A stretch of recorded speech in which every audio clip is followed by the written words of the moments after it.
Right, your audio's coming in fine, my audio's coming in fine, my connection isn't shit, everything looks green to go. Which means it is time for Fanfiction Contempt Theater, as it is, in fact, a little bit past 7, Standard Eastern Time. And it is a Tuesday, which means we'll be revisiting things that we have previously visited. Now, of course, to get the legal disclaimers out of the way, just in case someone ever gets butt mad and tries to sue me, which, knowing my luck, would not be surprised. Do not harass. Maybe don't put it that way. Maybe don't put it that way. Nah. Maybe praise it in an actual manner where we're like, seriously, don't harass these people. Don't do it. No, It's bad. See, my disclaimers are very, very well thought out. Don't fucking contact these people. This is a show of parody not harassment. Parody, not harassment. This is a show of parody and harassment. Oh boy. This is a show of parody, not harassment, and education. So, which means unless you have actual constructive criticism to give the people we feature in these podcasts of ours, don't contact them. You know. Hope you all learn from this. Hope you all laugh from this. I'm sure I'm forgetting some stuff, but that's normal for me. I've probably said it before, and, you know, hopefully... I have so many chat options. Yeah, I know, you have so many chat options. So many chat options. So powerful being a moderator. Do you want timestamps on? Timestamps? Yeah, we can timestamp the chat messages. That'd be nice, yeah. How the fuck Timestamps on. I didn't know you could do that. Oh, I love that. So you can. Does that actually, like, affect? No, I don't think that actually affects... That doesn't look like it, okay. Well, it'll affect the messages that we see, and that's really all that matters. yeah, the important ones, you know. Anyway. So, let's see, Twisted Lights, Fiction is up. Alright, so, even though no one's here, let us begin. Really? Are you sure? If no one's here, I might just, you know, we could just go play Fire Emblem, or Divinity, or, you know. But we made a pact, a blood promise! Okay, actually we didn't do either of those, but, you know. Still. No, really, one day we read terrible / Mass Effect fanfiction, and we're mad that we've got blue-balled. Indeed. That is actually what happened. Let me try that. Nope, we are gone. Yeah, no, for some reason it decided to stop recording. Alright, is everything... Is your hard drive full? No. Is it unbroketed? Let me try reloading, because hitting the play button's not doing anything. Come on. Come on. Hey! The stream resumed. See, I really do enjoy that little bit of YouTube, or, for the YouTube stream, where if your stream has an interruption, and if you continue it within a certain amount of time, it will keep the stream going in terms of as one large connected video. So that's nice. Instead of splitting up into multiple tiny ones. Instead of fucking up the video. So, what is this terrible piece of garbage so, you've got on your stream? we were trying to cover this last time around, but we are hitting our max time, and, That's right. And my connection decided to absolutely fucking shit itself. And we were like, you know what? It's like 10 minutes before the show Hey, ends. we never covered this, Spidey. Calm your tits. Also, can confirm timestamps do not carry over to the display. That is unfortunate, because timestamps are working for me. Alright, well, no, I mean, they're working for me as well. It doesn't go up on the display. Alright, so, what I was saying last time is... I don't even fucking remember what I was saying last time. Fucking hell. Blah, blah, blah, something or other. I'm sure you've all heard me say it before. I don't know what I said. I'm sure I've repeated myself multiple times. Internet is like Trump. It sucks. Oh, boy. I wish my internet was like Trump, because then I would win bigly. I'm not even touching any of this.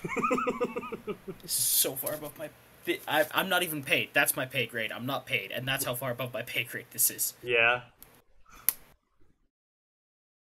Why does it count myself as my own viewer? That's stupid. You're stupid, Twitch. Anyway. Well, because that way you know that you'll always love yourself at least. But what if I don't want to watch my own videos? Then I would say it is a poor chef who cannot lick his own fingers, sir. I thought you were going somewhere else with that, and I apologize.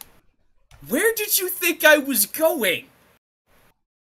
It awoke, darkness and water still fresh in its mind. Wait, by the way, is Rakai gonna be making it? For that?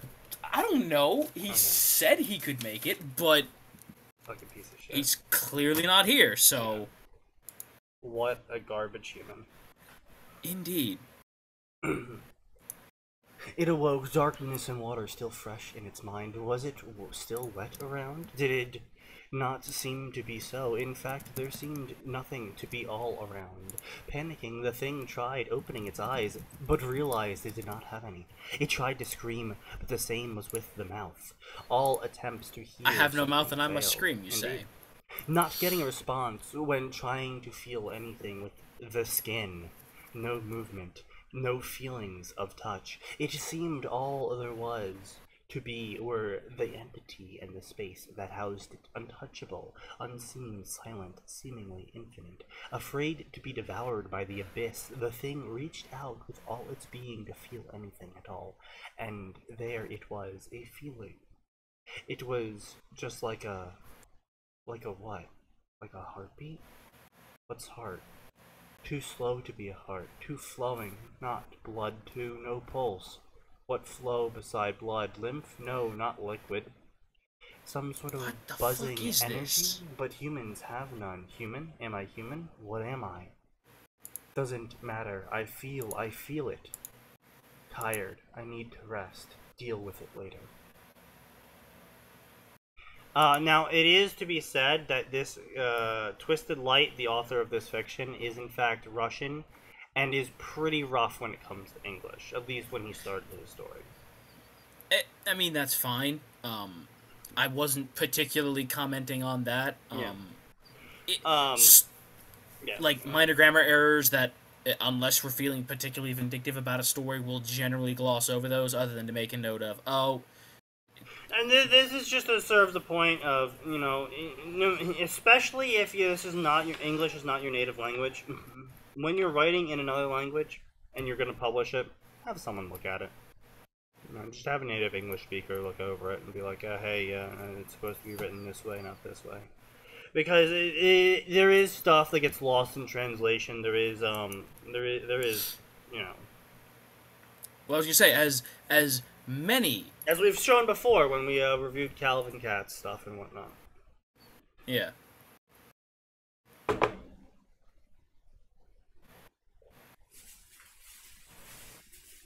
Sal! Anyway. Let's keep going. Let me just pour one out. Okay.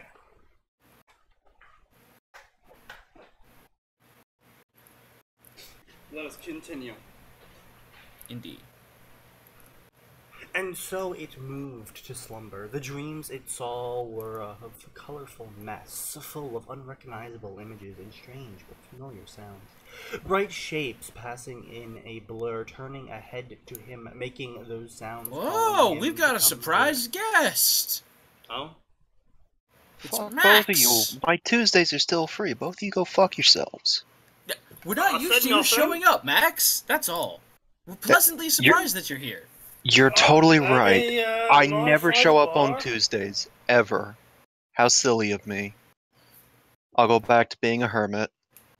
Alright, go back to your tech hands. Yeah, stop chasing him off. And your street faters. See? You don't want to be here now anyway. He's gone. None of us do. He's still here. He didn't leave. Can I? Oh, good. Yeah, I can just server mute Atin. I feel better. Alright. Unmute myself. I mean, if I really wanted to, I could server mute you too. To be a hermit, Max we could will both need to undo have a it, gender so... switch. Why does Max need to become female to be gender to be hermit? Yeah, I was gonna say, wait, what? I'm pretty sure anyone could be a hermit. Of course, fucking Rob contacts me the second I start streaming. Okay. In the R Fanfiction Discord, there's a moderator called Hermit, and they're female. So it's an inside joke we never would have figured out. Dude, I didn't even figure it out until he fucking explained it to me. That's what we're saying. It's inside joke. Anyway, you know what? Terrible inside jokes away. Okay. Word today. Can you words? Just move on. Okay. No. No, he can't. A stroke. But I'm going through what is probably the cheesiest '90s era feeling fanfiction I've ever gone through. Oh. Yeah, it's called Marvel vs. Capcom Infinite. Oh. This is like wow. late. Fired. This is late '80s, early '90s level of cheese, and unfortunately, I'm a sucker for that stuff. But you know how Andromeda got crap for facial animations and all that? Yeah. Are these just as bad? They feel just as bad sometimes. On the bright side, people's faces don't look horrible now. On the downside, they still look like horrible plastic figures come to life. Fair enough. That's unfortunate. The game is fun. It is very fun. No. But come on, guys. I was gonna say, if you're gonna do a new art style, it's gotta look better than the comic style you did for 3. Maybe it's unironically shit.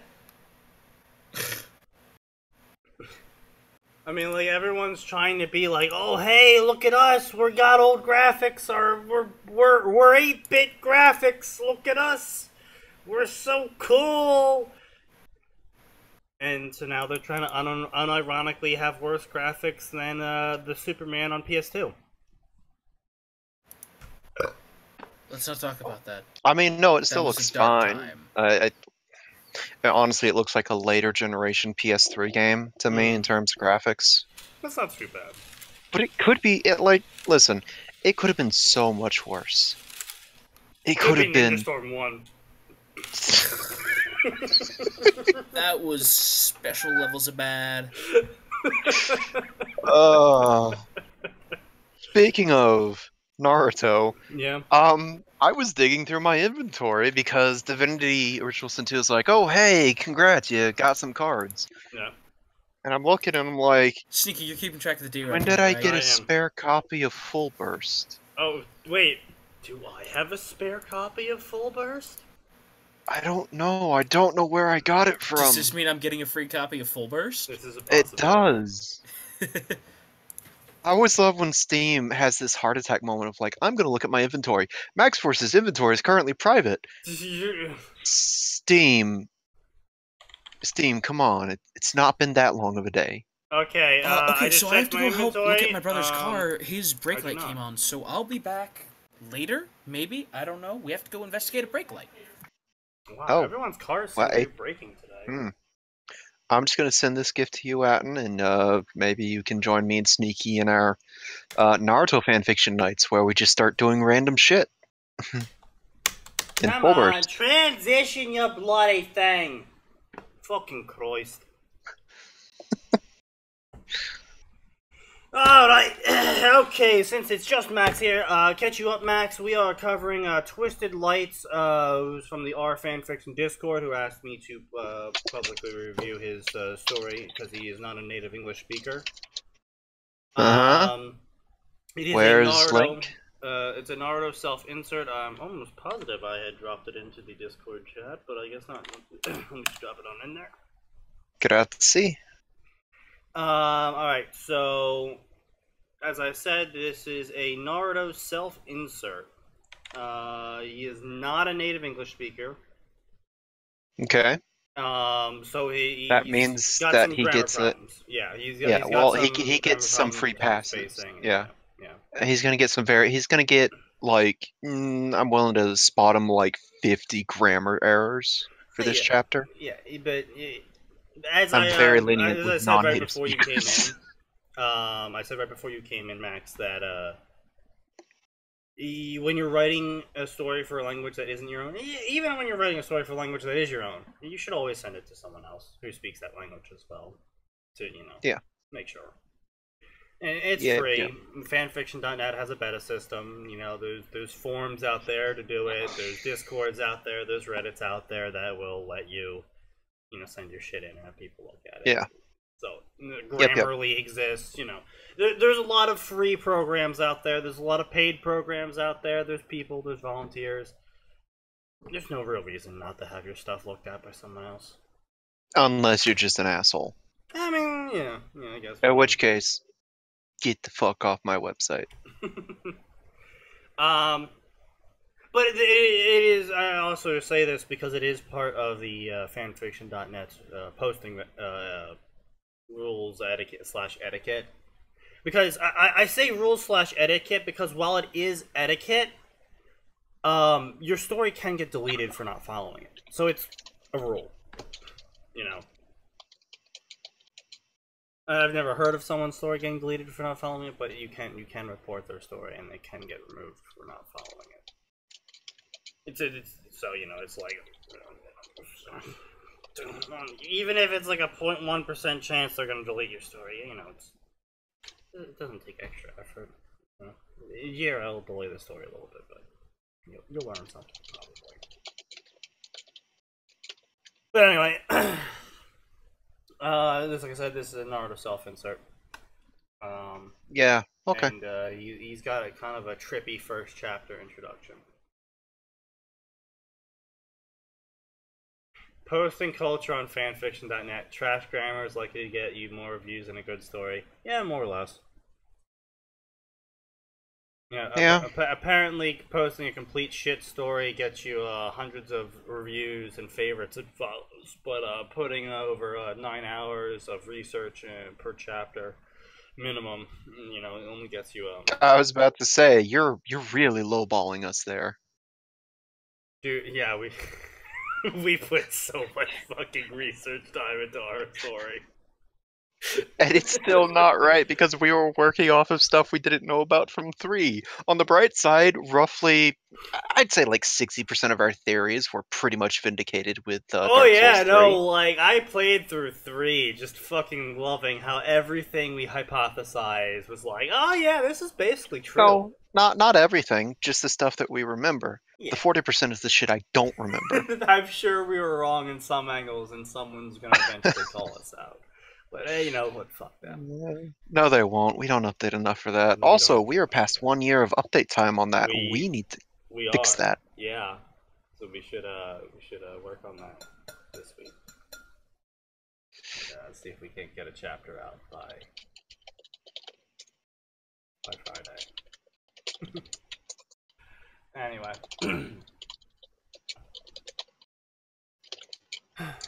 If only it could hear them a little more clearly, if only it could focus his sight a bit more, if only he could come closer. He? Am I he? I am he. It was so close to understanding. The only things he could make up in the cacophony were white, slippery surface and a sharp pain in his neck that was quickly followed by numbness and eventually cold darkness. He knew it was a dream, knew that he would not go back to the darkness, did not make the fear of cessation any lesser. And so he slept, weak and unafraid, and afraid among the blur. He awoke at what seemed to be the morning, judging by the light that he had seen. With joy, he also discovered he had also felt something that was rough. There's a rough surface under him. Heard things happening in the distance. Overjoyed, he tried to move to explore the world that had opened to him.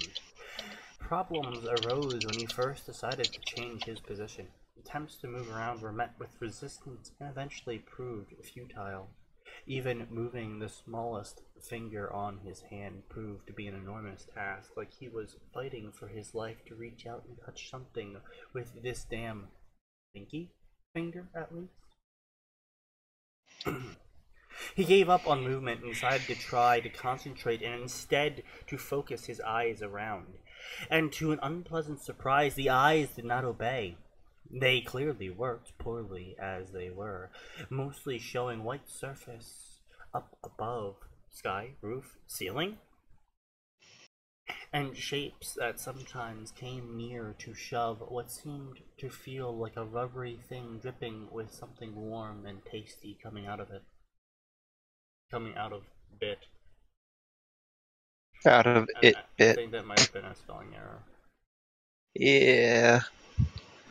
That or there's supposed to be an A between it and bit, which is Yeah. a fairly easy thing to miss.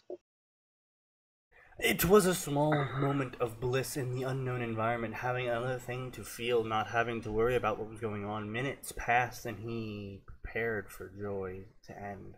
Not wanting to part away from the tasty thing, he tried to hold it with his mouth, hoping that at least this he was in power to do. Alas, that was not to be, and the thing, chew toy, suckle, bottle with milk, was taken away.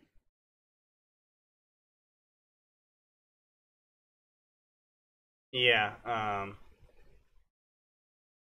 yeah.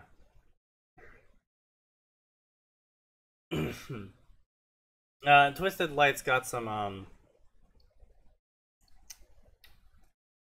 interesting methods of prose writing. Um, I'm not gonna read too much more. I mean, because it's just more of the same thing. People talking. He's realizing that he is, you know, a baby. Um, but overall,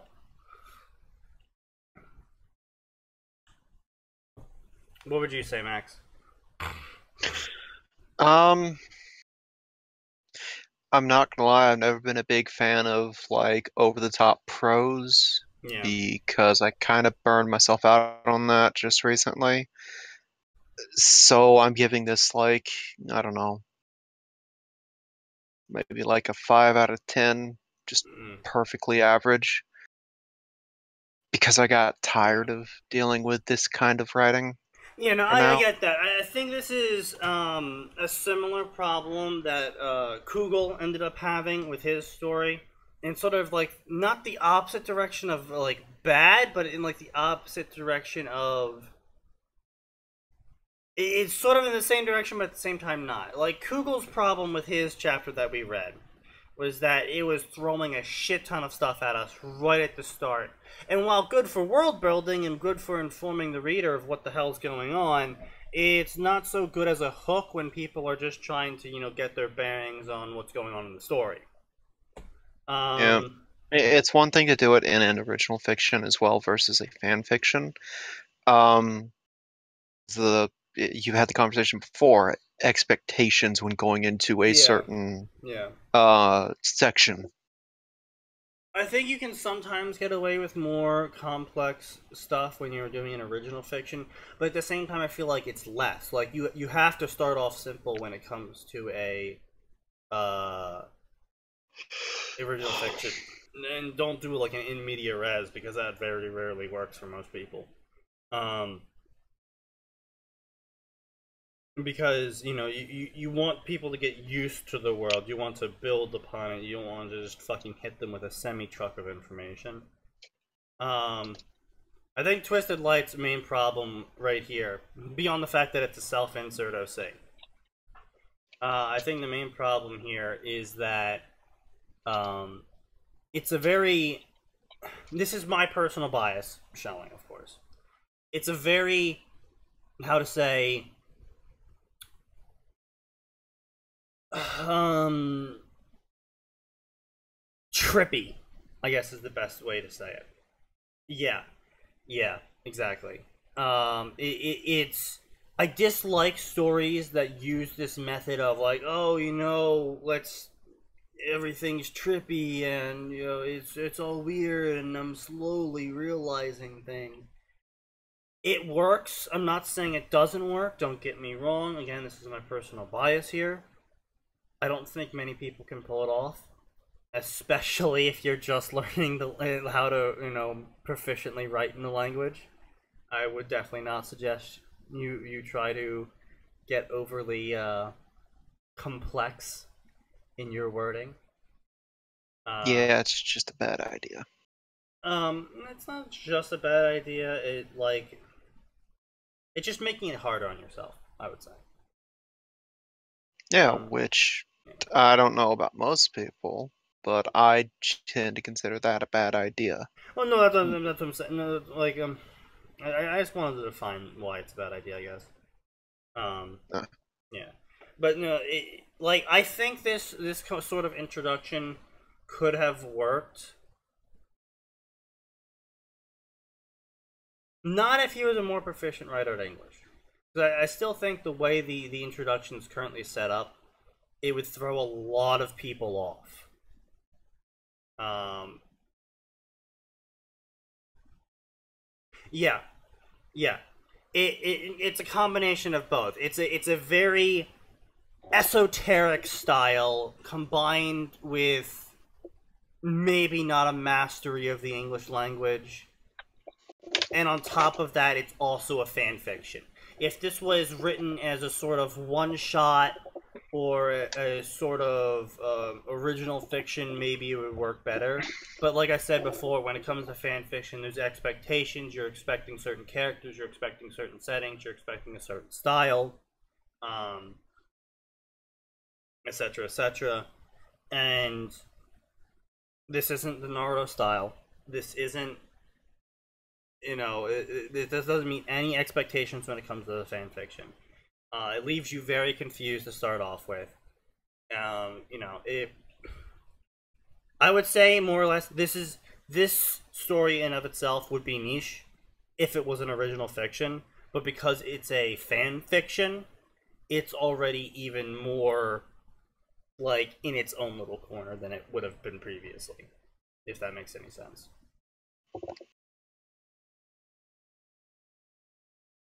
No? Yes? Am I just yeah, I'm still here. bubbling words?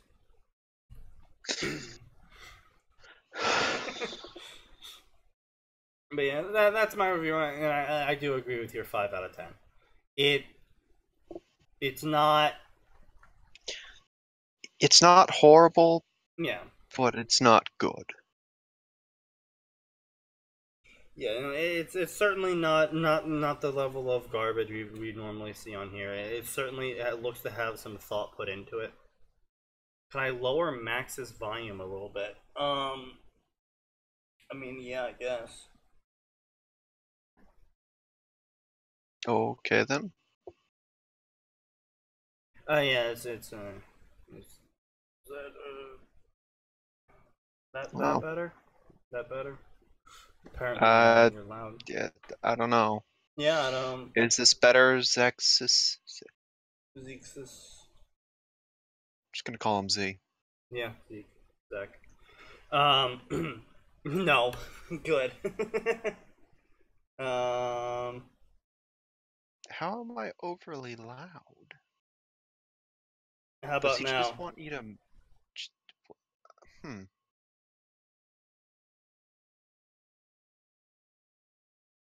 I mean, you're normal volume to me, but keep in mind I'm also using a different headset than previously, so my audio settings are all different now.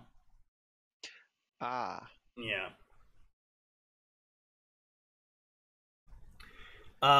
Yeah, no, 5 out of 10. Would I read this story if it was original fiction? Maybe. Would I read this as a fan fiction? No. Don't have much to say. A bit louder, yeah. Alright. I don't have much to say other than, go through, check your grammar, learn from your mistakes. I'm certain future chapters aren't written in this same trippy style, as this is more or less an intro chapter style, trippiness.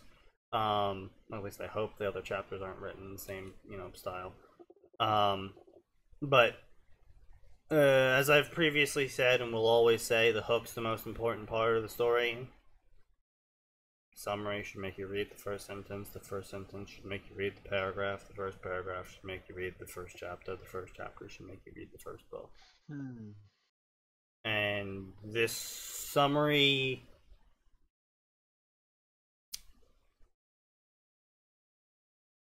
sort of catches me. It's interesting enough that I would take a look at the story. The first paragraph is okay. Yeah. Oh yeah, yeah. It's overall it's not bad. It's not like yeah. And so let's move on to something more enjoyable to everyone. As it is Fanfiction Tuesday, that means we get to go look at old shit. And by old shit, I mean Chapter 3 of Harry Potter: The School of Prayers and Miracles. You ready, Max? I missed the first 2 chapters of this. This is good. Reverend Dumbledore. Oh God. Wait, did you really miss the first 2 chapters of this? Yeah, those were done on nights that I was previously occupied. Oh, well, get ready for this, because this is a fantastically done satirical work I don't want to get ready for this. In which they replaced magic with miracles and the Hogwarts School of Witchcraft and Wizardry with prayers and miracles. And everyone's like evangelical Christian in the most stereotypical way too, as well.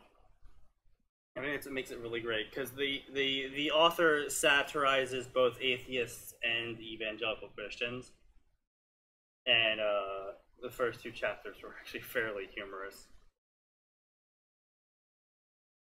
So, if everyone's ready, I shall drop the link into the Discord, which is found in the panels below or in the description if you're on YouTube, and we will begin.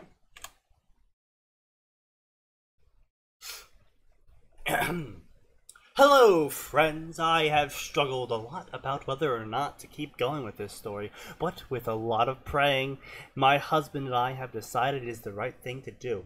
We want our little ones to have good Christian literature to read, and in this modern world sometimes that can be hard to come by, so I will just have to make do.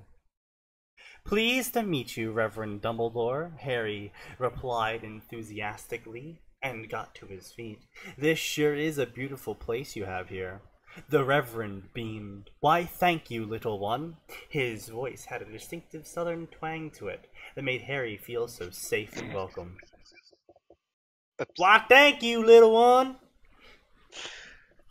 I'm sorry.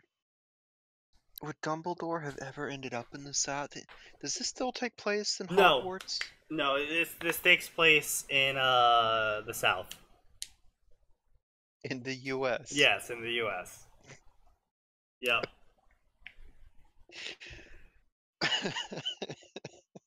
Yeah. I swear to God, if Voldemort doesn't show up and no one pulls out a .45 revolver, I'm gonna be very disappointed in this woman for not knowing how the South really is. Okay, knowing this author, they're gonna make Voldemort gay. And they're gonna pray the gay away. I'm calling it right now. Like, Sneaky, this is a very common thing here in the South. Like, I don't know about praying the gay away? Pastors. No, not that. But a lot of pastors actually do carry firearms. Oh, I'm not surprised at all. Them. Like, they don't have them up there on the pulpit with them. But that's usually what, the handful of policemen that like to go to that particular church for sermons are there for. They have their guns on them. Yeah. Like, if he shows up, he's probably not getting out of there alive. Yeah. Anyway. He knew in that moment that the Reverend was a man of God. This poor little one was being raised in a terrible situation, Hagrid declared concernedly. He was watched by a babysitter every second of the day. His aunt saw him as part of her perfect life package, like the big house, the fancy career, the speedy car. Dumbledore shook his head sadly. Too bad no one told her. Parenting should be about the children, not the parents. That is why it's called parenting. Hagrid nodded wisely. Dumbledore turned to Harry and announced authoritatively, Now, can you start your classes tomorrow morning? Today you can get settled into your dormitory, but first, why don't you eat dinner with my family and me? Really? Harry gasped excitedly. I've never had a family dinner before. Why don't you come on with us then? Dumbledore cried kindly, and then got down on his knees. Everyone else did the same, raising his large, massive, manly hands up into the heavens. Dumbledore bellowed in a voice even louder than Hagrid's had been, "Lord, please take us to the kitchen!" Suddenly, they all found themselves in a tasteful, decorated kitchen. You having aneurysms yet, Max? Max?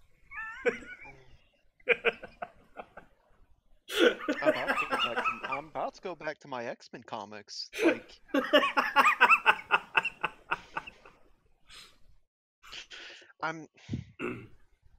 listen, and I'm gonna tell you this now. Just from this chapter alone, I can tell these would actually be very interesting characters. So why isn't she doing this as an original work? Probably Or is this meant because to all be a satire. joke? It's meant to be entirely satirical, yeah. Okay. Yeah. I'm not completely sure. All because the author's note in the description. Yeah, no, this person is it's all very meta satirical. So, because like as an original work, this would probably sell pretty well in a lot of Christian bookstores. Yeah, probably. Wow! Harry shouted in awe. He was still getting used to the power of prayer. Sometimes we take the wonderful things the Lord gives us for granted, and it takes a newcomer to the fold for us to understand just how blessed we are. That was amazing! Hagrid smiled knowingly. God is an amazing guy. He sure is, the Reverend's wife chuckled, before getting down to her knees and raising her own hands upward. Dear Lord, please set the table with the sky blue cloth and the Sunday dishes, and please give us biscuits, fried golden brown, and gravy, creamy mashed potatoes, my great aunt Eleanor's corn casserole, corn on the cob slathered with butter, and for dessert, some chocolate raspberry cookies. Well, crisis resolved, folks. You're just in time for the ending of the great Hogwarts School of Prayer and Miracles. Oh, good. Would you guys like to know what the stunning conclusion to this was? Sure thing. He had the e-brake on. Fucking moron. Jesus Christ. Oh my god. You know, I wish I had half the faith that these people do. But holy shit, I'm pretty sure this would count as testing the Lord, and how have you not been smitten yet? Smoked, actually. I believe it's smoked. Is it smoked? I think. Because smitten is something completely different. Smitten is when you're, like, in love with someone. Yeah. He's smitten. That is true, sorry. So unless you're saying, how have they not yet made the Lord fall in love with them? Oh, no. I was right. Smitten. It is also past participle of smite. Smitten, to strike with a firm blow. It also is to be strongly attracted to someone or something. Oh, of course. English. Wonderful. Oh, we were both right. I'm not crazy, but smote also. I was gonna say, I'm not crazy. You're not crazy, and it turns out neither am I. Right, so we just got to the part where McGonagall prayed the food in. Oh, good. Also, so just to also clear this up, so smote is just the past tense of smite. So smote would also have worked. Hey, Chrysanthem, the only thing you've missed is we covered Twisted Light's story, which turned out to be just a really trippy prose style, and a 5 out of 10. Meh. Could have been better as an original fiction.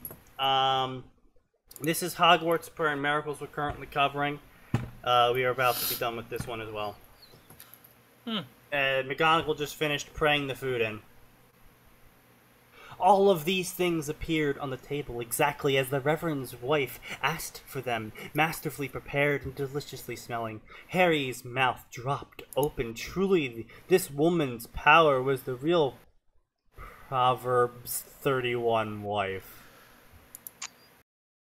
What? You know, now I'm just like thinking in my head what's actually all right. happening here. Back to Bible Gateway. They are saying these prayers in front of the kid, and then someone is No knocking problem. him out somehow, and then waking him back up with smelling salts. Yeah? Is that how you think it's going to be done? I think that's what's happening here. boy. I think it's going to be revealed to be a big, mega church conspiracy thing again. It was actually the devil all along. Okay, so just to clear things up, unlike some of the times when this person has put scripture in there, it is related because verses 1 through 9 are about the sayings of King Lemuel, and then verses 10 through 31 are the wife of noble character. Oh, well then. A wife of... shall we read the Bible, kids? No. Good. I'll just read the relevant passage. She is like the merchant ships, bringing her food from afar. She gets up while it is still night. She provides food for her family, and portions for her female servants. Oh. Okay, but I know that sounds bad, but then verse 16. She considers a field and buys it. Out of her earnings she plants a vineyard. She sets about her work vigorously. Her arms are strong for her tasks. She sees that her trading is profitable and her lamp does not go out at night. So on one hand it's saying, get in the kitchen. On the other hand it's also saying, here's some money. Invest it. Be smart with it. Make more. Indeed. So it's not as bad as one might think. Indeed. Hermione, the Reverend Hermione, the Reverend summoned loudly. Dinner time! Immediately, with cheerful obedience, an 11-year-old girl in a pretty pink dress with a matching bow came running down the stairs. She ran Why have over. you done this? Why Not is even Hermione deserves Dumbledore's daughter? What? Oh, what now? Yeah, McGonagall and Dumbledore are married, and Hermione is their daughter. I remember that. Remember Calls that. him daddy.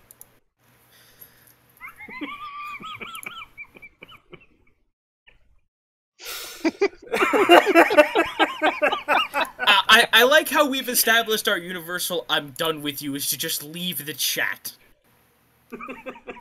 Well, I mean, it's about the same as just walking out the door. Just put one foot in front of the other.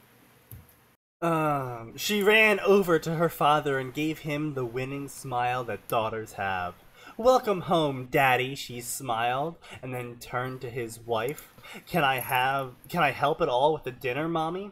It's all prepared. Thanks. She just prayed it into existence. What is there to help with? Thanks you should be to like, God. hey, when can I learn to pray food into existence? Her mother retorted gracefully. Hermione nodded knowingly. Hermione, I would like you to meet Harry Potter. Hermione, I would like you to meet Harry Potter, our newest student at Hogwarts School of Prayer and Miracles. Okay, are you trying to sound like the dad from Resident Evil? No, it said that the authors themselves said that Dumbledore spoke with a southern twang. Ah. Oh. I think they said slight. I don't remember if they said light or Okay, deep look, southern. I can only do full southern twang, okay? Oh my god. There is no slider yet. Also, just, I'm Sneaky, go ahead and slap another one on the derail counter, but so far the most popular mod for Fallout 4 is the one that removes the title screen crawl for the Creation Club. Oh, yeah, no, I know that. Yeah. Yes, I have it. I just think it's funny that should tell Bethesda exactly how we feel. What the fuck's with the accent? I already told you what the fuck's with the accent. Don't question me. Question him. Do it. Don't question him. He's evil. He'll ban you. Dumbledore introduced magnanimously. Harry, I would like you to meet Hermione Granger, my beloved daughter. Pleased to meet you, Hermione responded sweetly with a shy grin. Harry could barely respond. This was the most beautiful young woman he had ever come across. Do you think he's shipping them? Nah. So different from all the girls in public school who were focused on trying to be like the career women they saw on The Sex and the City.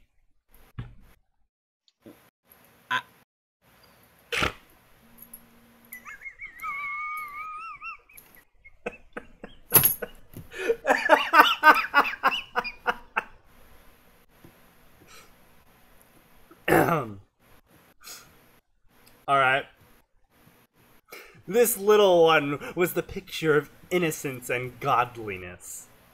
Now, Dumbledore pronounced genially, let's eat. Wait, hang on a second. I thought you said you didn't have a slider. You just switched to a completely different southern accent. Fuck you!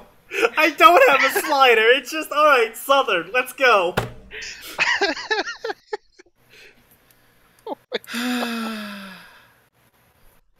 I mean, here's the thing. I'm not going to attempt a southern accent because I know it would be horribly offensive. Alright, Max, let's see your best southern accent then.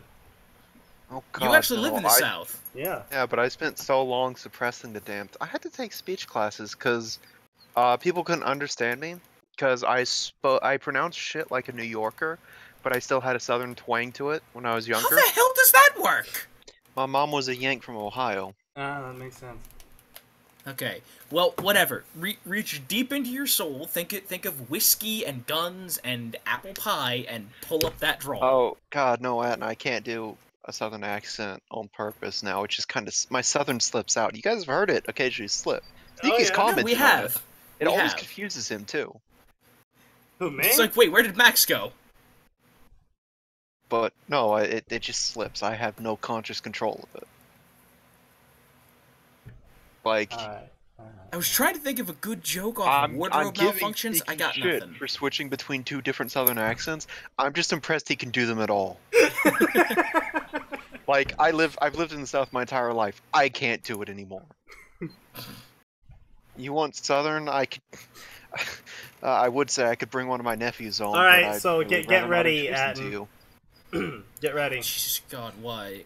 As the holy men, women, and little ones dug into the delicious manna the Lord had granted them, the conversation amongst the adults turned to darker topics. Harry listened intently. He did not understand it, but he was very interested. Dark days are coming, Hagrid pronounced gravely around a mouthful of casserole. Evil forces are coming into this world, and the little ones at Hogwarts may be our last resort. Paul Psalm 1275, Dumbledore referenced. What did you just say? Paul Psalm? It's Psalm. It's Psalm. Okay, look. I grew up around Protestants with a country New York accent. Don't give me shit. Sneaky. I will! Sneaky, I've met Protestants with country southern accents and country city accents. They know how to say psalm. Who the fuck have you been talking to? Hicks? Sneaky, I've met Christian Hicks. Who the fuck have you been talking to? Illiterate Hicks? Alright, I'll give you that one then. Listen, I've met illiterate Hicks. Some of them, they still know how to pronounce saw. Give them, like, an Asian last name, and it sounds like us trying to get through anything where they're actually reading Japanese names off. But they're like Psalm, Leviticus, Numbers, Deuteronomy. They got that down. The way Nehemiah Hagrid made it look like the little ones were an emergency food supply. Oh god, he's right. That could totally be taken the wrong way. I have returned. Found the problem why I wasn't here earlier. Turns out it's a bad idea to have a clock that's an hour behind. Yeah, Isley, I would say so. Okay, so I just want to say Psalm 127:5. As far as I can tell, has nothing to do with this. Indeed, good. Blessed is the man whose quiver is full of them. All right. Oh, Quiver full of little that's children. fucked up. I think he just equated them to arrows. Yep. Oh, God, they're Yep. making Wow. No, it's even worse. Let me give you the context. Don't worry, this is only 5 verses long, so... Unless the Lord builds the house, the builders labor in vain. Unless the Lord watches over the city, the guards stand watch in vain. In vain you rise early and stay up late, toiling for food to eat, for he grants sleep to those he loves. Children are a heritage from the Lord, offspring a reward from him.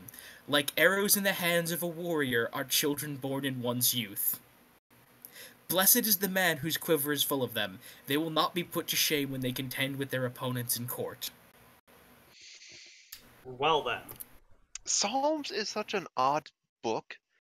By the way, I want to point out, this one is Solomon's fault, so take it with a grain of salt. This was Solomon who was like, I can have, like... Listen. The harem anime originated with Solomon. Essentially, yeah.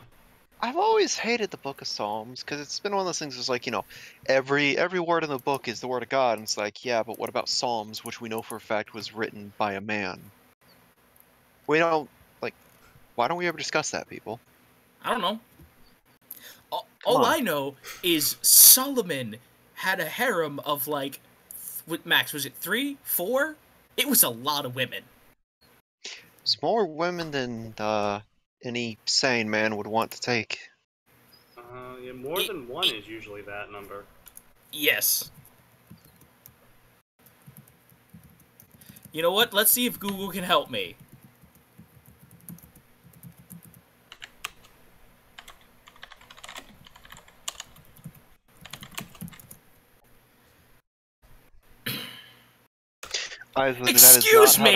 Excuse me, it's trying to say 3. What? A harem It's trying to tell me that Solomon had 3 wives. Oh, I'm sorry. He officially had 3 wives and, like, 397 concubines. But he only ever married 3, guys.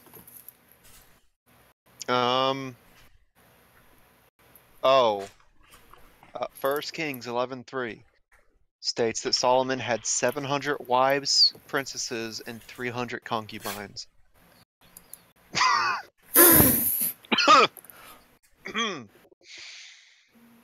How did his dick not fall off? Well, clearly we know who sired Genghis Khan. Yes, we do. Hang on. Boy, that is... Isley says, what's the difference between children and arrows? They're basically the same thing. Also got the image in my head of Dumbledore using the Dragon Slayer's Great Bro to shoot Harry at Voldemort. Yes, I like this. I approve of that image.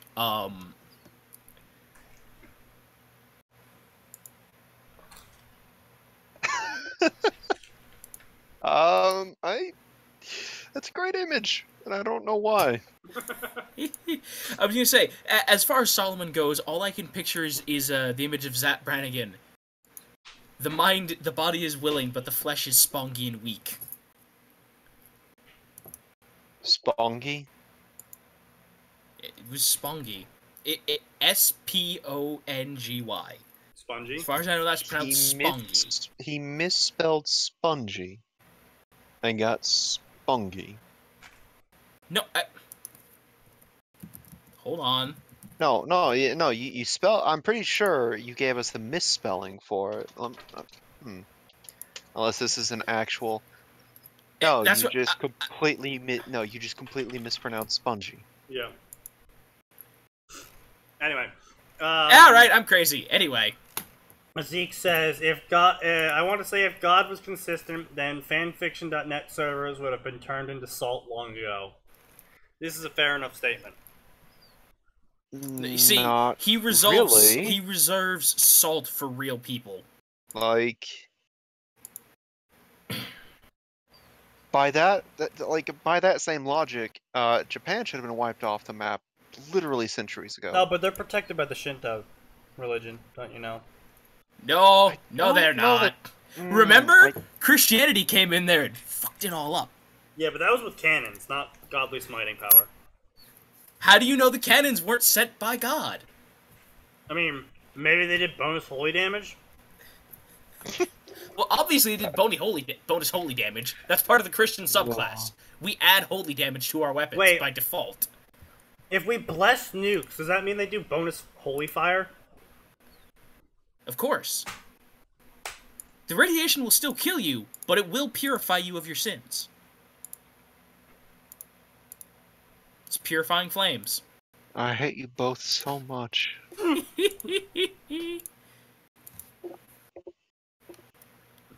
Do you really hate us, though? The Japanese Hate are the sin protected by inside you that's tentacles hiding and from the holy waifus. fire of the Lord. I suppose. I suppose, Isley. Alright. Let's see, anything else we can recover today? So how do you guys feel about, Fairy Tail Dragon Slayer? We all know how you feel about him. Yeah, I know, I'm just saying, how do you feel about covering one of his stories? I don't know. I don't give a damn. Wait, Oh, Sneaky. does he have his own tab, or is that just his homepage? Yes. Okay, I just needed to be sure. That's technically his own tab. So. Yeah, well, no, but I was like, I thought Sneaky had made a folder just for him. By the way, Sneaky, there was something I forgot to tell you. When I sat down and went through the first fanfiction cast. Yep. This is a fiction that showed up on stream a few times. The Family Matters thing with Naruto as one of the center points, as well as Naruto and like 10 other siblings. Oh yes, that one. Apparently that was that was one of the original ones you wanted to do way back on the first one as well. Hey. But then the Student of the Saint took over it. You know, the one with the combustible armor that was supposed to be completely non-combustible. Oh, yes. Yes, the fire-resistant armor that was made out of a highly combustible compound. Yeah, that you and I sat down and did like an hour's worth of chemistry research. Yeah, the guy... You're not just wrong, you're so incredibly wrong. I want to see what happens. So what you're saying is that the story was discontinued by the first author when we first saw it and then picked up by the second guy? No. No, Student of the Saint was still written by the same person, it was just a rewrite that he did. I'm talking about the family one where Naruto and Naruto were twins. Is that the one where they had the giant house and we were like, what the heck? And we had to discuss whether or not double-decker bunk beds were real? Yeah, and we found out those would be sick to have. Yep. We were like, not only are we wrong, we discovered something sick. So thank you, Was that author. on stream? Yes, I'm pretty sure that one was on stream. Yeah, we sat there on stream looking this up. Okay. Yeah, because we were like... one, but I'll let you know. Isley, that was really early. Now, you should go back and watch it. No, I mean, we could always use the anyone views, tonight. but I would never wish that upon anyone. Yeah, the audio quality. You're a horrible back then person, was Atin. pretty terrible. You already know I'm a terrible human being. But yeah, no. Also, to anyone unaware of what we're talking about, a long time ago, actually, wicked long time ago, back in January when we first started doing this, around that time, we covered two stories. We covered, or at least talked about one of them. Did we cover Student of the Saint or whatever? On stream? Yeah, that was Sneaky. That was the one that gave me the amazing audio quote of you saying, "I'm an atheist, but even I'm praying." Ah, yes. That was in the very I first actually episode. remember saying that. Yep. Yeah, that was in the very first episode when I was on Christmas vacation out of state with family. Yep. And yes. I'm tempted to throw that into the audio mix of the story. You should. You should put I that also right have at the Atin- end. I have Atin on record yelling, "I wasn't aware we were playing Final Fantasy." I also remember same- the story he was shouting that about. I don't remember It was what the story was same. actually... It was the exact same story, where Sneaky was shouting, "I'm an atheist, but even I'm praying." That was Oh. all one story. Oh. It was just, you do. That story hurt you both so much. Sneaky's actually confusing it with some I other am. things. What episode was that? Like, I need was to go like back and look at that episode myself. 1. Yeah, that was one. Really? That was our first one? Yeah. Boy. Yeah. Our Hang first on. one was a rough start. If you want, I'll go get my little notebook I've got that's just got a bunch of timestamps written down. Yeah, I was gonna say, no, give yeah, people a sneak definitely- preview of the timestamps they should look for. Without a doubt, you should definitely put the I'm an atheist, but even I'm praying right at the end of that little video you're making. Just to be like, all this shit. You know. I feel like we should use that as the opening of our It would when actually- we do yeah. when we do a pre-roll. I mean, it would go good in either location, right at the start Yes. or right at the end, yeah. But to anyone unaware who has not watched our archived footage, back around the first episode, apparently, we covered 2 stories.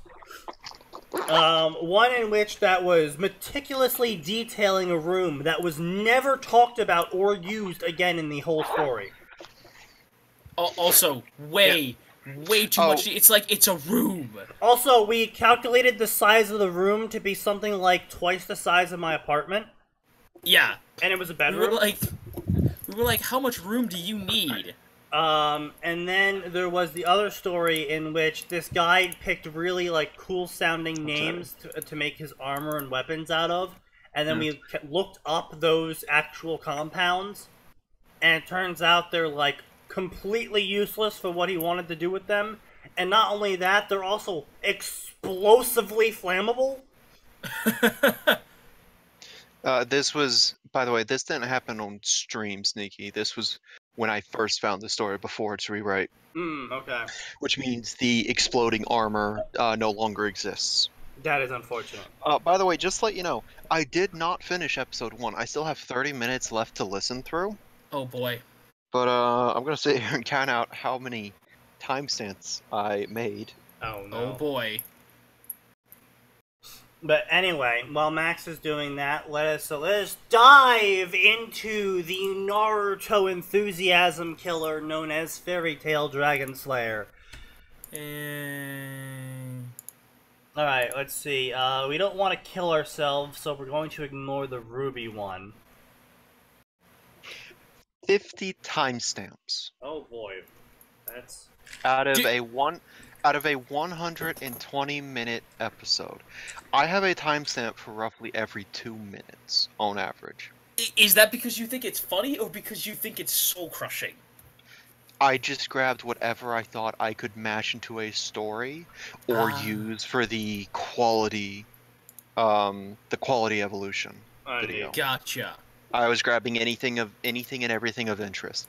When I get down to making this video, it is going to be a mess of dozens upon dozens upon dozens of audio clips on my Vegas timeline. It's going to be a nightmare to look at. I almost don't want to see that timeline. Oh, I'm gonna show it to you.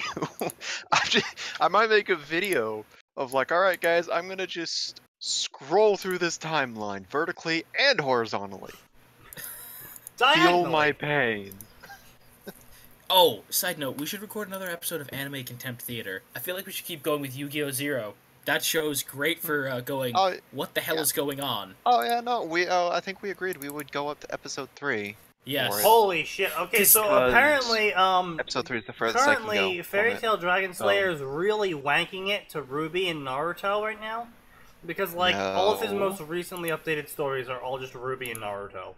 Don't touch the precious cinnamon bun that is Ruby. He's touching her. He's touching her. This one looks to be Naruto the Moon Rabbit, which... Atin, why are you playing that particular game? I saw you playing it just now, mate. Naruto times Team Ruby. I clicked the wrong thing. That's what happened. I clicked the wrong thing. We should play that on stream. What? Sonokami, because it's, not crap. I was gonna say, it's not crap. I mean, to a degree. Alright, At least it doesn't make you feel like a filthy pervert the entire time. Let's see. Well, I mean, here's the thing. It'll only make you feel like that if you're intentionally dressing her like that. Yes, which... I must say, And to Ricky's credit, he didn't do that. Naruto Ruby, we sat Naruto there, Ruby, Naruto and Ruby. What the fuck is this? Wait, what? I'm sorry, Death what? was Naruto the Fused Trap. Death was many things, and hateful to the Uzumaki clan was one of them. You know what they say, when you can't eat a Jinchuriki's soul, fuse them together and send them far away from the afterlife as possible. Naruto Kushina Fusion. So Death is about as big an asshole as Thanos? A, yes. B, do we... I'm clicking do we on want it. to touch it? Oh boy, here we go, folks. Alright. Gonna Oh regret no, wait, this. don't forget that. We sat there and figured out, oh, we could totally make Sonico look like, Cindy. From FF15. Oh, yes. And it's like, oh, we did it! Wow! Well, Hey! I'm Let's putting never do it again. In Fic 9K. If anyone wants to... I'm not sure how to feel about the title being the Fused Trap. Like... Look, Wait, we covered this listen. before? Did we? Yes, we did! I think we did! I don't think if you guys read it, this was when I was... No, Isley says we didn't make it very far in, and now that I'm looking at it, I'm pretty sure he's right. Yeah, no, I saw some of it too, and we were like, this is... Alright, let's... I think I came up with the exact same reason last time, too. Why don't we just jump to chapter 2? That's a good point. Let's jump to, like, chapter 3. Oh, boy. Well, no, Wait, hold on. A mother and a son fused? get too close?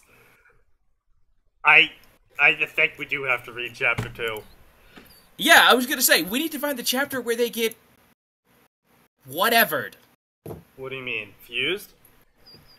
It looks like it whatever. occurs at the very end of chapter 1, and going into chapter 2. I'll kill you, Death. Naruto and Kushina were not happy with anything of what just happened. From the God. Okay, first of all- unimaginable pain that felt like their entire bodies were made of fire itself, and the painful feeling of having something shoved into their body with molten magma running through their veins, to the feeling of slamming into the water at the speed of fucking sound. Yes, because we're all able to relate to those feelings. I was gonna say, not only are we all able to relate to those, like... I don't know what it is, but something about... Oh my god, maybe this is inherent bias against Fairy Tail Dragon Slayer, but I feel like whenever this kid curses, that's exactly what it just feels like, a kid cursing to be cool. Or, I mean, the guy's like 42 or something, I think. I know, but that's what I'm saying. Like, it just feels like a kid cursing to be cool. Oh, yeah, no, I get you, yeah. Isley says, then again, considering... I really want... Huh? Damn it. I want the fucking story image art. Lol. It's a really good piece of art. Look at it. Then again, I know, I saw it. Then again, considering who wrote this, I doubt this story would make sense no matter what chapter you started on. Good. This is true, Isley.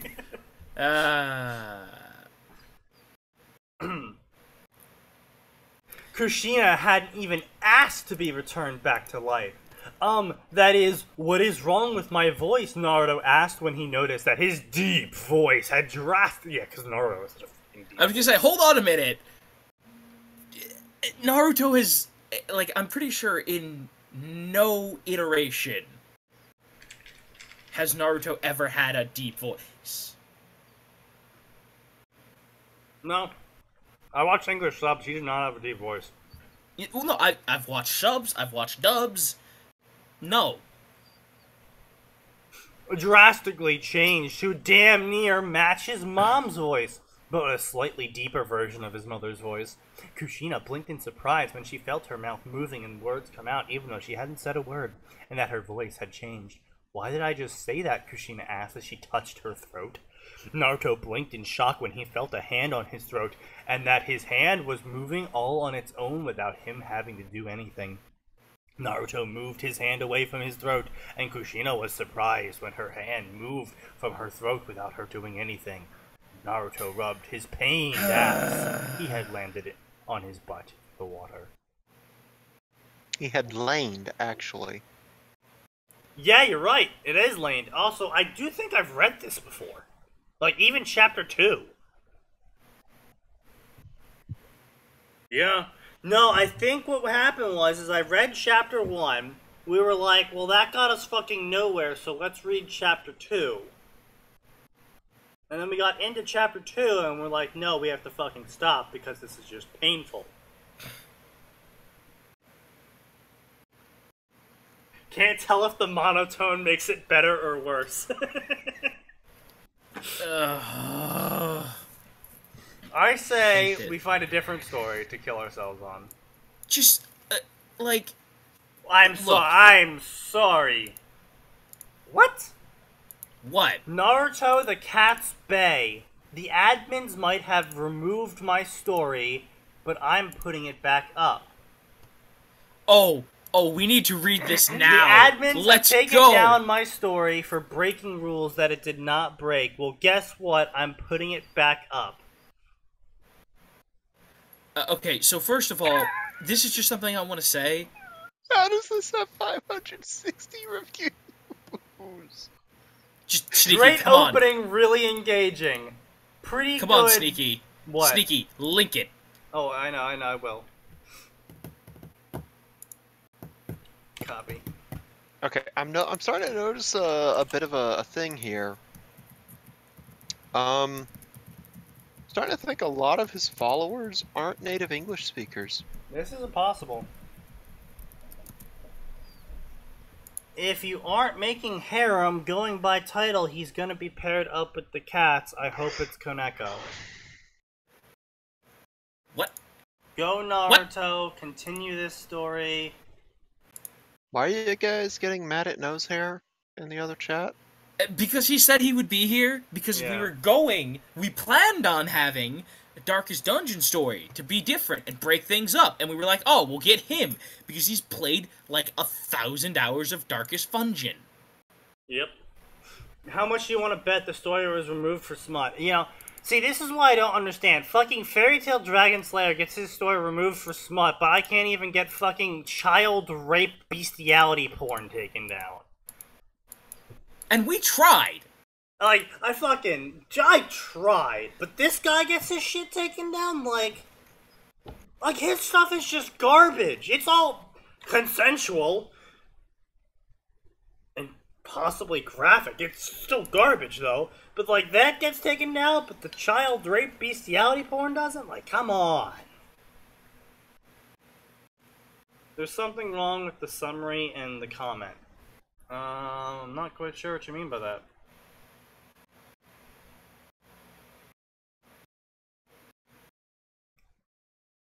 It's the summary and the comment is the admins took down my story and I'm gonna put it back up, ignoring the fact that they took it down. Yeah. I'm not quite sure what you mean. Was there something wrong with the comment? Anyway. Naruto Uzumaki stood proudly in defense of his friend, using his own body as a shield to protect somebody that he respected. He had his arms raised out, defending a single person from a group of people who were glaring at him. Naruto took completely serious as he looked at his friends, a fire in his eyes, though he wasn't wearing much. He was a boy about 16 years old, standing in blah blah blah blah blah blah blah blah blah. The muscle being visible. Like, how many times has this guy written Naruto stories? Written? I don't 64. care. 64. Does he... You don't... Holy fuck, man. You don't have to describe Naruto every single time. Actually, he does, because every single time Naruto's different.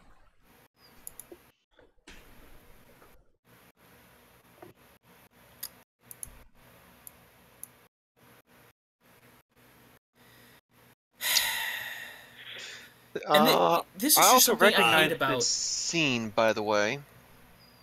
Hmm? This is a scene from one of the Naruto movies. Oh yeah, he plagiarizes like crazy. Yeah, this scene is... I can't remember what the title of it was. Road to Ninja. When Naruto and Sakura are just thrown into an alternate universe, because as it turns out, the Infinite Tsukiyomi, oops, kinda got turned into a space-time ninjutsu. That happens. Yeah, they really need to quit fucking with space-time. It gets some weird results. No, listen. If I've learned anything from time travel media, it's that you just have to double down on that. Indeed. Just keep going. Trying to go back and fix it only makes it worse. Just double down. Full steam ahead. You know, it's honestly rather astounding that Minato never accidentally summoned some horrible eldritch abomination into his world. Considering Hey, how there you often go. he fucks with space-time. I was gonna say, there you go. Naruto times Darkest Dungeon.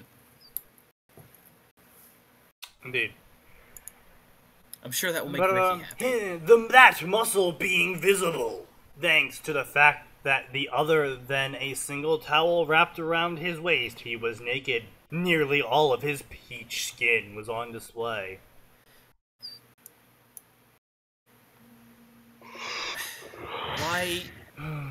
Why is any of this relevant? Like, Wait a why do we minute! need Bushy Brows isn't that kind of guy. He's our ally. If he said he wasn't, then he wasn't. Believe him!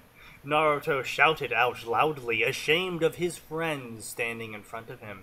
His shame in them was audible in his voice, and the disappointment in his eyes spoke a clear message to all of them. He wanted to fuck. They couldn't look at him in the eye without feeling shame in their own actions. The women of the group, Ino, some grammar errors, but it's fucking fairy tale dragon slayer. Ino, Tenten, Sakura, and Hinata had accused Rock Lee, the man on the ground behind Naruto, of peeping on them in the changing room. Hinata? Accusing? People? You haven't seen Road to Ninja, have you? Oh, is this Road to Ninja? I just told you that, yes, this scene is from Road to Ninja. But we don't And know if Hinata it's is from Road to Ninja or not. Fucking terrifying. What happens in what is Road He to might Ninja just be about? copying the scene. We don't know if it's Road to Ninja or not. Yeah, Max, but the fact that what is Road to Hinata Ninja is in on about? this tells me fair. this is probably Road to I Ninja. mean, maybe he's pretty shit at characterization, so maybe, No, yeah, this is Road to Ninja. The limited One last Tsukiyomi time, was Road to just Ninja. mentioned What's it later about? on. Oh, good.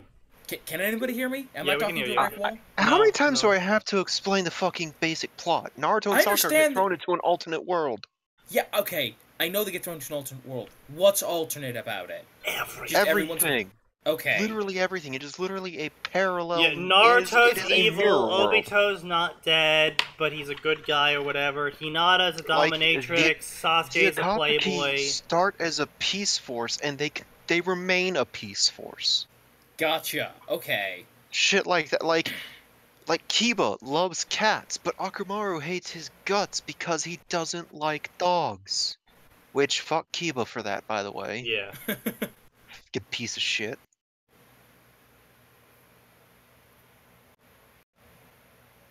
Oh god, not another towel. It went so well the last time it was brought up in a Naruto story.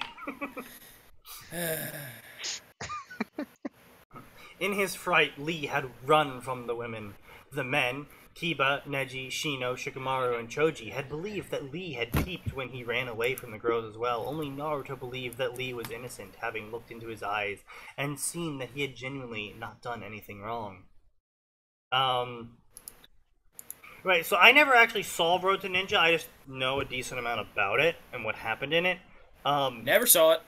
Max, you've seen it, right? Mm-hmm. Why exactly is everyone treating Naruto as totally not evil? Because this is the normal Naruto. No. Okay. Naruto is not Naruto in that world. He is Minma. That's what I'm saying. Naruto is Menma, so either Because- A, Naruto's a stranger, or B, they know Naruto's Menma. They do. For some fuck all reason, Sakura gets switched out with her alternate version, but not that version of Naruto just disappears and Naruto completely replaces him. Okay, so Not wait, a lot of so explanation for Sakura's it. Wait, alternate I version thought the goes... confrontation with Menma happened. It Okay, did. wait. Menma So- was the masked man, but no one understood because the masked man just showed up the same night they showed up. Okay, but so Sakura's counterpart, did he get switched with her into the other realm?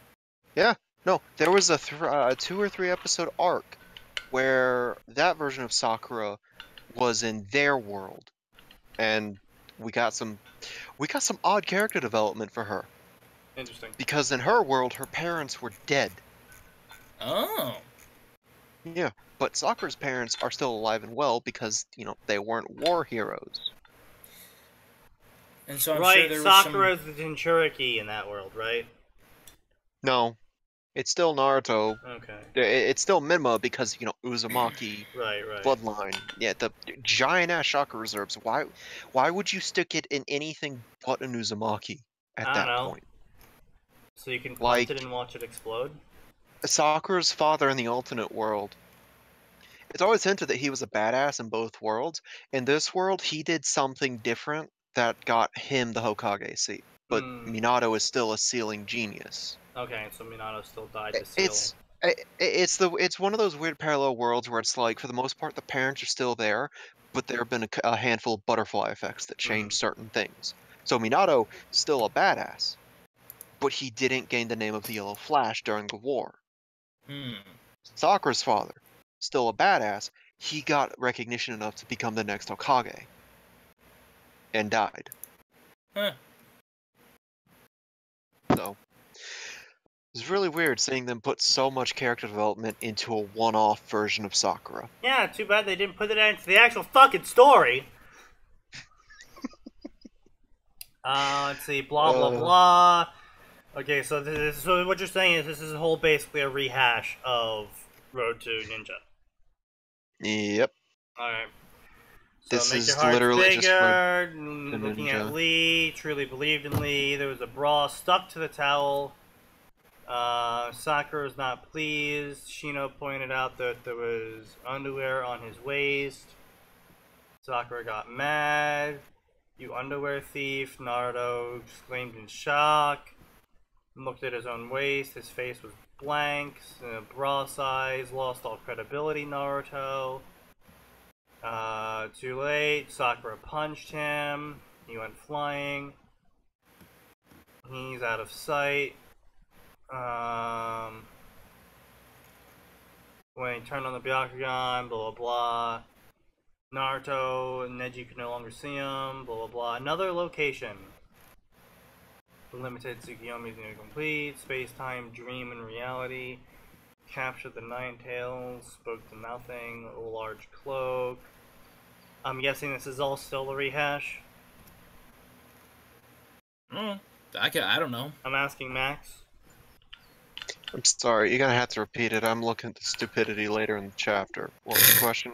The large Tsukiyomi, the orb separating space and time, that's all still a rehash? Yep. Good old. Seriously though, like, fuck off with Tsukiyomi. We get it. It's like the be-all, end-all of space-time, ninjutsu, genjutsu, whatever the fuck you want to call it.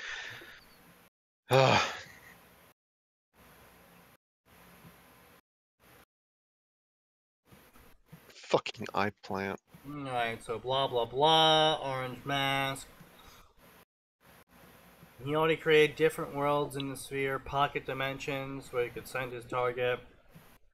Capture Naruto, extract the Nine Tails. After that, he could do the full evil plan. Something was flying towards him. Mop with blonde hair, Naruto was flying at him. Raised his hand to grab Naruto, but he couldn't help but grin. Blah, blah, blah. Space-time and jutsu. Orb fell to the ground, shattered. Exact same second that he touched Naruto and tried to absorb him, the orb breaking unleashed a wave of energy that extended to around where the orb had been. Kamui, limited Tsukiyomi space-time abilities mashed together, and the energy, spiral vortex, portal to another world, fabric in dimensions, blah blah blah. Naruto was in the vortex, gone forever. Yep. By the way, just sort of point out, Sakura in this now stands up there with the likes of Jack Racken, Kenichi, and Kenichi as well, and that she just punched Naruto out of a pocket dimension. Hmm. She punched him from one reality into another. Good for her. Yeah.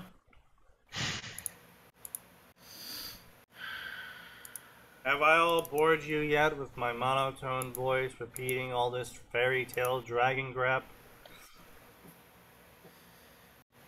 A vortex opened up, and in a split second, Naruto dropped out of it and started to fall from the sky towards the ground below. Still very much knocked out cold from the entire thing, and this time he was dropping from miles up in the air. No big deal. So how would he know this if he's unconscious, eh? No big deal. His body was strong enough to survive this kind of punishment without issue. He soared toward the ground. Closer and closer to the ground he fell until after a few minutes he crashed onto a park. Of course he crashed into the park. Okay, hold on. First off, I thought he was unconscious. Second of all, how is he just gonna survive thousands of feet? And last but not least, fuck you, author. Fuck you and your implausible ideas, and fuck you and your complete refusal. Up in the air. Thanks, Chrysanthemum. Monotone and blah blah blah is the tagline of this channel.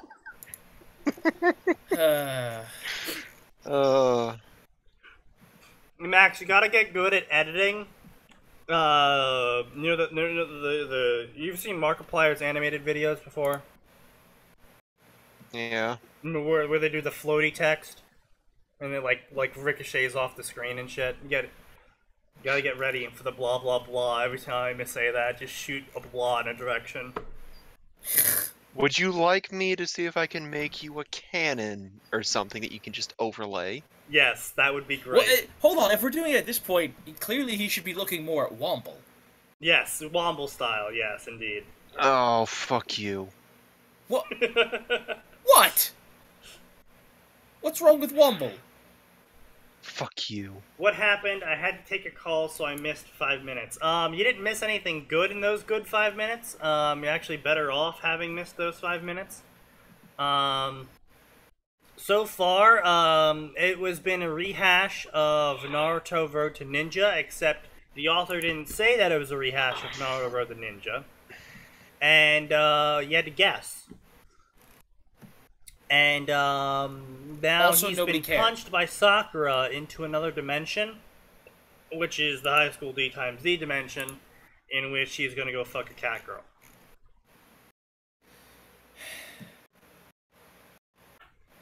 Ta-da! Fairy Tail Dragon Slayer!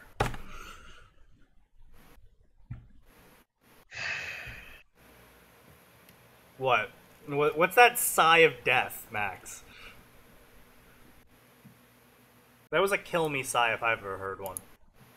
I think that sigh just completely sums up every reaction I've ever had to this author's stories. Look, we're not saying we hate you. Actually, yes, we are saying that. We don't like your stuff. You're really not a good author. 64 stories, and he's completed 5, and 2 of them were one-shots. And he still hasn't managed to gain a proper grasp of the English language. On top of that, on top of the 64 stories he has written, of the 5 completed, with 2 being one-shots, 2 of them are rewrites of the other 2 completed stories. So he has 1 story that is both not a one-shot and not rewritten that is completed. Of 64. Wow. He actually has 6 completed, but one of them is apparently a part 1 of 2. Oh. Which the part 2 The point is, he's got completed. 64 stories written and has only finished 6. And, you know, a couple of them are one-shots, a couple of them are rewrites. That is just shy of 10%. What a bastard. Yeah. I haven't had it with your blah blah blah. See, now all I'm thinking about is the Clinton versus Trump epic rap battle with Abraham Lincoln, where he flies in. I've had it up to here with your blah blah blah. Indeed. A young girl. Oh, do you want me to drag nose hair into the voice chat? Is he fucking ready? Here. Yes, he's finally here. Do you want me to drag him? Fucking yeah. Oh no! I want to drag him. I've never dragged anybody. Right, do it. Alright, go for do it. it. How do I do this? You click on him and you drag him. Aha! I see it. Yeah. You've been dragged. So as it turns out, piece of shit. Reasons happened. All right, reasons happened. Of course, his favorite artist updated. Even by he needs his darkest dungeon Isley says, even by process of elimination, I would think he would pick up a few good tricks. You would think that, but apparently he fits the definition of insanity, where he just keeps writing the same thing over and over again. Is it me or is Sneaky quiet? It's you. It's you. It's you. It's weird. Is it though? Say something. Hello? Hi. We can hear you. Okay, it's not my... I was worried that my right earphone wasn't working. I guess it's just me. Oh, right, because I have everything turned down. Alright. Right. There you go. A young girl stared at the crater and the possibly dead person inside of it with a surprised / dull eyes at the weirdness that just appeared. Even for her, she had never encountered a person who had fell out of the sky. Really? You have, like, a shit ton of people who have wings and they've never fallen out of the sky because they were punted? Surely she's seen people fall out of the sky by this point. One would think. If only because she's apparently a main character of some kind. Like, yeah. And this is just something I want to point out. A young girl stared at the crater and the possibly dead person inside of it with surprise / dull eyes. Like, that is not acceptable writing. They were surprisingly dull eyes. No, but seriously, joking aside, yeah, like, I know that is an oxymoron in of itself. Not just is it an oxymoron, it's such. Don't use slashes to describe things when you're writing. It makes me angry how lazy it is. There is actually a word you would use in place of a slash when you want to use a slash when you are writing a fictional work. It is cum. C-U-M. Surprised, cum, dull eyes. And it's actually how you insert a slash into words. Or now we know. Even there are ways you could write the sentence so you don't have to use that and still get your point across. Like, there's so many ways you could have gone about this. But no, you're a lazy shit, and this is your what? In the list of his stories, this is story what, 30-something? I don't fucking know, man. This is like one of the most recent updated ones. Nothing too far down the list. Yeah. Oh, by the way, Ricky, this story got deleted, and he refused to keep it deleted, so he put it back up. Oh. Yeah. Yeah.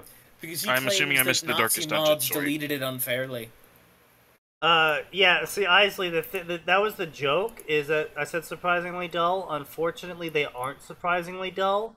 They are both simultaneously surprised and dull-eyed. Because this author is a lazy shit. Because that's not that just how seems to eyes be a work. common theme with us, honestly. Like, even for her, she had never encountered blah blah. She was a young girl and blah blah blah. I'm gonna proceed to fucking describe her blah blah blah on the ground. So you can all get your fetish hats ready. Everyone put your cat girl fetish hats on. No, that's not a hat. I don't have that hat. On the ground in front of her was a small white cat. Because clearly it needs to be a centaur girl. After all, that's why that anime is doing so well. I mean, I'm not gonna argue with that. Wait, which anime? The one about... It's like Monster fantasy. Musume. No, it's not. Monster- No, yeah. it's not Monster Musume. It's not. Oh, Monster is it Musume. that It's a new one that Crunchyroll's been promoting, where the centaur goes to high school or something? Yes. Oh, it's kind of weird just watching an actual Monster Girl genre just spawn essentially overnight from Japan. I'm not Like, surprised. look. Well, let's be Monster real, that's Musume been was around for a kind of while. a funny idea. But this is like, guys. Yeah, Monster enough with Mune the was a centaur. very good. I personally find it as a satire on the whole harem. Yes. Yeah. Oh, it's also decently Let's not get into written that. and funny. Fetish Like- hats, you can collect them all at each McDonald's Happy Meal. Nice. We're so getting sued. Excuse me, you gave my child the spider girl fetish? He clearly wanted the cat girl. We have a new age of people forcing their fetish on their children. Oh my god. Ricky, do not say that, because it's going to happen, and then I'm going to have to kill you for it. No, I was gonna say, no, Sneaky, you don't have to kill him. It's sad, it's already happened. What do you mean? I know of at least one post on the internet where a furry's talking about how they're sad because their kid doesn't want to be a furry. Ah. I see. Oh, I do remember that post, though. And just think, we've reached an age where sad otaku can have a child and then pretend they're raising it with a waifu. This is a true And fact. that's what their child will be exposed to. That's what their child will think is normal. Dude. That daddy goes to sleep with his body pillow. Cease. Dude, body pillow is the mother. That would fuck a kid up pretty hard. But I'm saying, I'm willing to bet that's gonna happen, if it hasn't happened already. It probably will. It probably will. Anyway, For crying out loud, Japan's already working on making sex robots. this is a true fact. On the ground, which is, by the way, just again another derailment. No one gets sex robots. I'm calling it right now. They're gonna be connected to Wi-Fi or fucking whatever, so you can control them with your fucking i17, Android 29, smartphone app, and it's gonna get hacked, and then someone's gonna be fucking like recording you having sex with a robot through the robot. And then people are going to stream themselves doing it. There's going to be a website for it. I'm telling you right now, it's invest in it. Don't buy it. Yes, and when we say that, we mean there's lots of sad, lonely nerds out there. We know, we are sad, lonely nerds who will. The world, buy it. hey, whoa! The world turning into chobits is not the worst thing that could happen. Let's be real here. I was gonna say, that was relatively harmless, all things considered. Fucking whatever is the point, if I understand it correctly. Thanks, Isley. But like I was saying, like, you know, they're already working on Sex Robot. At what point are they like, oh, you can buy this one, and it's already got, it's got an artificial womb. No, so you no, can have I'm that fucking kid. calling it right now. There's gonna be like a mod website where you can download different personalities. Oh, yeah. And, oh my, it's like I said. Here's my investment advice to you, and I am rarely wrong on investments. Invest Okay, in no, sex robots. hold on. I'm gonna save you a headache. I'm gonna caveat the hell out of this. None of us are professionals. None of us have a degree. This is his own personal experience. This is not sound financial advice. Do not take this. Do not spend your life savings on it. Definitely spend your life savings on it, and then when you make I am it big, trying to keep send you from me the getting money sued in the ground. as a gratuity. There we go. That's how I'm gonna make my money. No, do not do this. Do Getting not, seriously. gratuity. I am trying to save you a lawsuit, you idiot. He doesn't want to be saved. Life-sized waifus. Like, how can anyone not see the investment potential in this? I can see many things where that. I'm not saying I disagree with you. I'm saying none of us are qualified to give financial advice. This is true. I'm waiting for the controversy over the lolly type sex bot. Yeah, no, I heard about that with the whole people taking it out of context because like they wanted. There's this one person apparently like wanted a Japanese woman-sized sex doll thing from this custom sex doll company in like the U.S. Wait, or something. I'm sorry, they wanted a what? So there's I think it's a U.S. based company that makes custom sex dolls. Okay. And this guy wanted like a 5'4" sex doll that was like Asian. Okay. And so they made it for him, and someone saw it and was like, "Oh my god, it's like a child pornography sex doll or something." Oh. And yeah, Yeah, Which, of because course, we're not used to seeing that kind of body type over here. yeah. Like, I'm saying, like, on one hand, okay, good for the person being on the lookout for that, going, Yes. On one hand, it's like, okay, at least someone's, still has an eye out to make sure child pornography is not being spread. Yes, it already happened. Yeah. yeah, I said, on one hand, good for them. Scale. But on the other hand, this should have been something that was investigated for, like, hey, what order was played? Oh, it was for a 5'4". I mean, that is Asian what happened. That was the resolution, is they did eventually investigate, and the company was like, yeah, no, he asked for a 5'4" Asian, and, like, the whole thing happened. I don't think he got, like, arrested or anything, but he got a... Well, my problem with that It was just a lot of paperwork and legalese, and it was just dumb. My concern with that would be some guy getting outed as, like, oh, this guy likes child porn. He tried to order a child sex porn bot. Yeah. No, he didn't. Yeah. And that's it's the kind of thing definitely that can damaging destroy to a reputation if that it's the same thing with rape in the U.S. at least. Even the accusation in of itself, even if it proves completely false, just the accusation can still alone, ruin a life. Yeah. And so that's going to be a problem. Because this is a problem with the U.S. When people are forced to print retractions.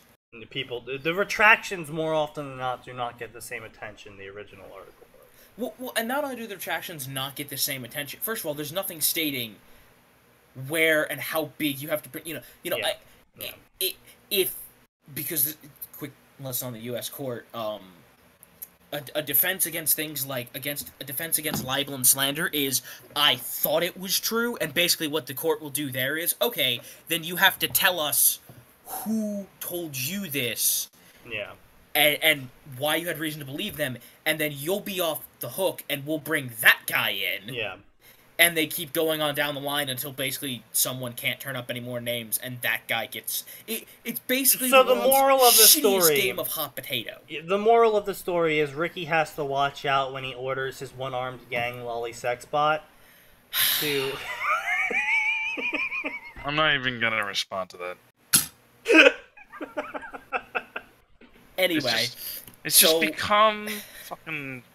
So anyway, I'm gonna move on. I'm gonna keep going with my U.S. court lesson to try to move on from that joke. And move back into the story, so we can move on from this story and actually have Ricky do his job that we brought him in here to do.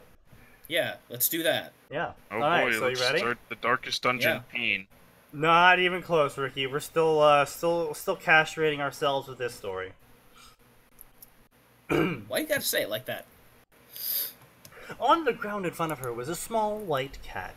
Koneku Tojo was walking her familiar Shiro. She did this on occasion as a reward for when the cat was able to get her a good client. The park was close to the school, so she never really worried about it. She looked into the crater. She was pretty sure he was dead. She could smell his human scent, and no human could survive a fall from the sky like that. Not even a human with a sacred gear could survive a fall from that height. What if their sacred gear is the ability to survive falls? Yeah, no, like... What if... Their sacred gear is Mario gear? What if it is just that? Yeah. What if that is it? Like, what's your sacred gear? Feather fall. Alright. I mean, it is an established concept in the D times D verse that some of the sacred gears are very mundane in what they do. Yeah, and by mundane, I mean, like, not all of them are like, lol, I just shoot lasers from my hand and drain my opponent's strength or something. Like, some of them are It's very like- much just like, oh yeah, I can hit twice as hard, or, oh, you know, I can cast elemental spells with, I can you know, control mild brooms. proficiency. I was gonna say, what is there to sure- say that... Wait, I'm sorry, are you telling me someone has the ability to become Mickey Mouse?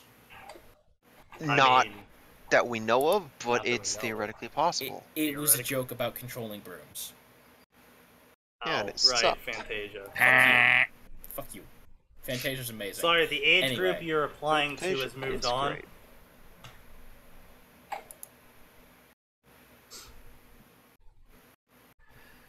Anyway, the cloud he had fallen out of visibly had a hole in it from his body. He would have to have extreme superhuman durability to even have a hope of surviving that kind of fall. Actually, if he is falling from cloud height, that's called splatter range, Yeah, I was gonna say. which would mean he would splatter. And since he isn't a puddle of Naruto, Woo. and since he isn't a puddle of Naruto, that means he does in fact have extreme superhuman durability. Well, I mean, we also know that he's Naruto, so... Well, I mean, this is from the Clearly- point of view of Koneko at minimum. You know. Oh, yeah, obviously. So if someone falls from cloud height in front of you and then impacts and it's got a crater and they're not a fucking splat on the ground, you can probably go, hey, they might not be human. Now, even if you don't know about, even if you don't know what splatter range is, if you look up in a cloud and you see a hole from a human being, you should probably, and you just see a crater with a person in it, you should probably be like, huh, something's not normal here. Alternatively, just hold up your camera. A and take puddle of picture while saying Naruto "Yeet." sounds like a topping on a smut piece. Maybe.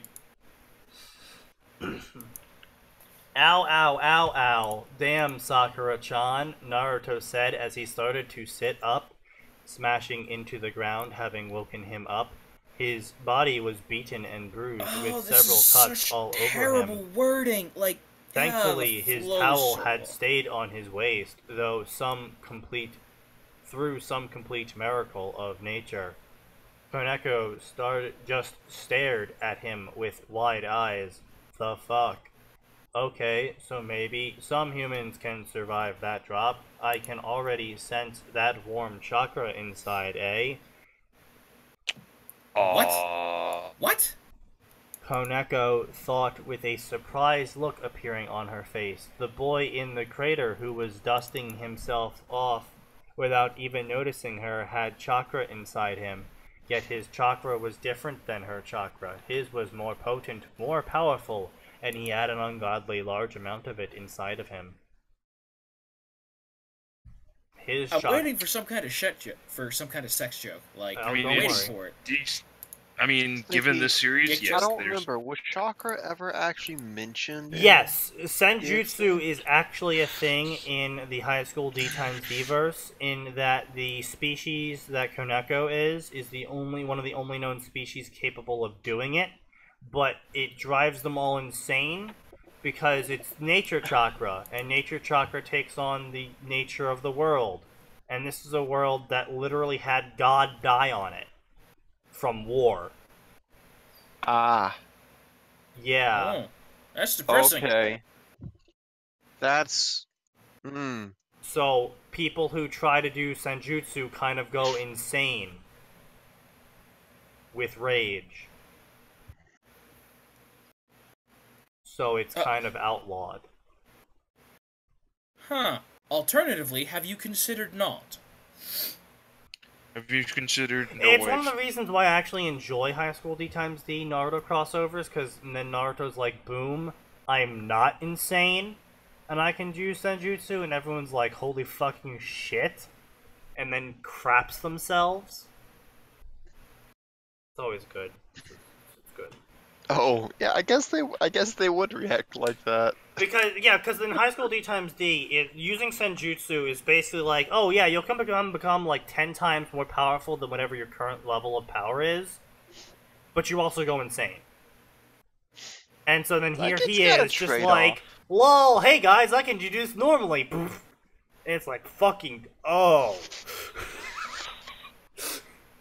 Yeah, well, there's also the problem that his particular Sage Jutsu is far more efficient in its Broken. energy use. I think isn't he like exponentially stronger rather than just a flat line times Yeah, 10? no, he is exponentially stronger, both because what his Sage mode evolved into with the whole Kyuubi cloak. No, I'm thing. referring to just plain old Sage mode. He can still activate normal Sage mode. Yeah, I mean he can still do normal Sage mode, but that's with him gathering the nature chakra. This is pre-ending.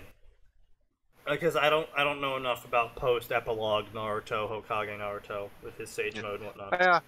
Yeah, Hokage Naruto can still just do Sage Jutsu, but he's gotten, of course, more efficient at it. Yeah. To the point he doesn't need a clone. Yeah. Pre-ending Naruto required a clone to go into normal Sage mode, or otherwise, I believe it was Kurama could gather Sage chakra for him. But when Kurama did it like got infected by the Kyuubi chakra, so it got the Sage cloak from that. Sounds like half right, but I don't feel like digging into that. Yeah, if I'm being completely honest. They're Like the clones basically were just a way general to deal Super with Saiyan pain. power up, etc. Yeah. Well, the clone thing was to deal with pain. It was an idea like, I won't have enough time to gather it, so we'll do this. Well, and do because a yeah, because reverse. at that point in time, he still needed to stand still to gather it. Yeah. I And think he's by the like, oh, time but what if I have before- these guys do it for me? Yeah. I think by the time the Fourth War happened, he could just have a clone. He'd still had the clone hide somewhere, and then that's when Kurama was like, "Hey, I can gather this for you." That would You be couldn't super have said useful, that earlier. actually. Yeah, but he kind of hated Naruto's guts. Yeah. So anyway, This is true. Yeah. his chakra was Back in a warm, moment. bright, sunny, and comforting. No, wait, no, I gotta hear this. It was huge in nature and had qualities of somebody who had accepted everything about himself. Oh yeah. Let's make that reference. Wait, Accepted everything about himself. wait, Uh-huh. wasn't Yup. Road to Ninja? When was Road to Ninja? That was before Fourth War, right? Yes, it was. No. I can't remember. I think it was, but I'm not sure. I'm pretty sure it was. Yeah, no, it had to be. It had to have be. been. Yeah. Yeah. No, because he couldn't have accepted it. Yeah, 'cause I say this because during the Fourth War is when he fully accepted himself. Yeah. Yeah. And So, great, we've already messed up the timeline. so yep, he's already fucked up the timeline.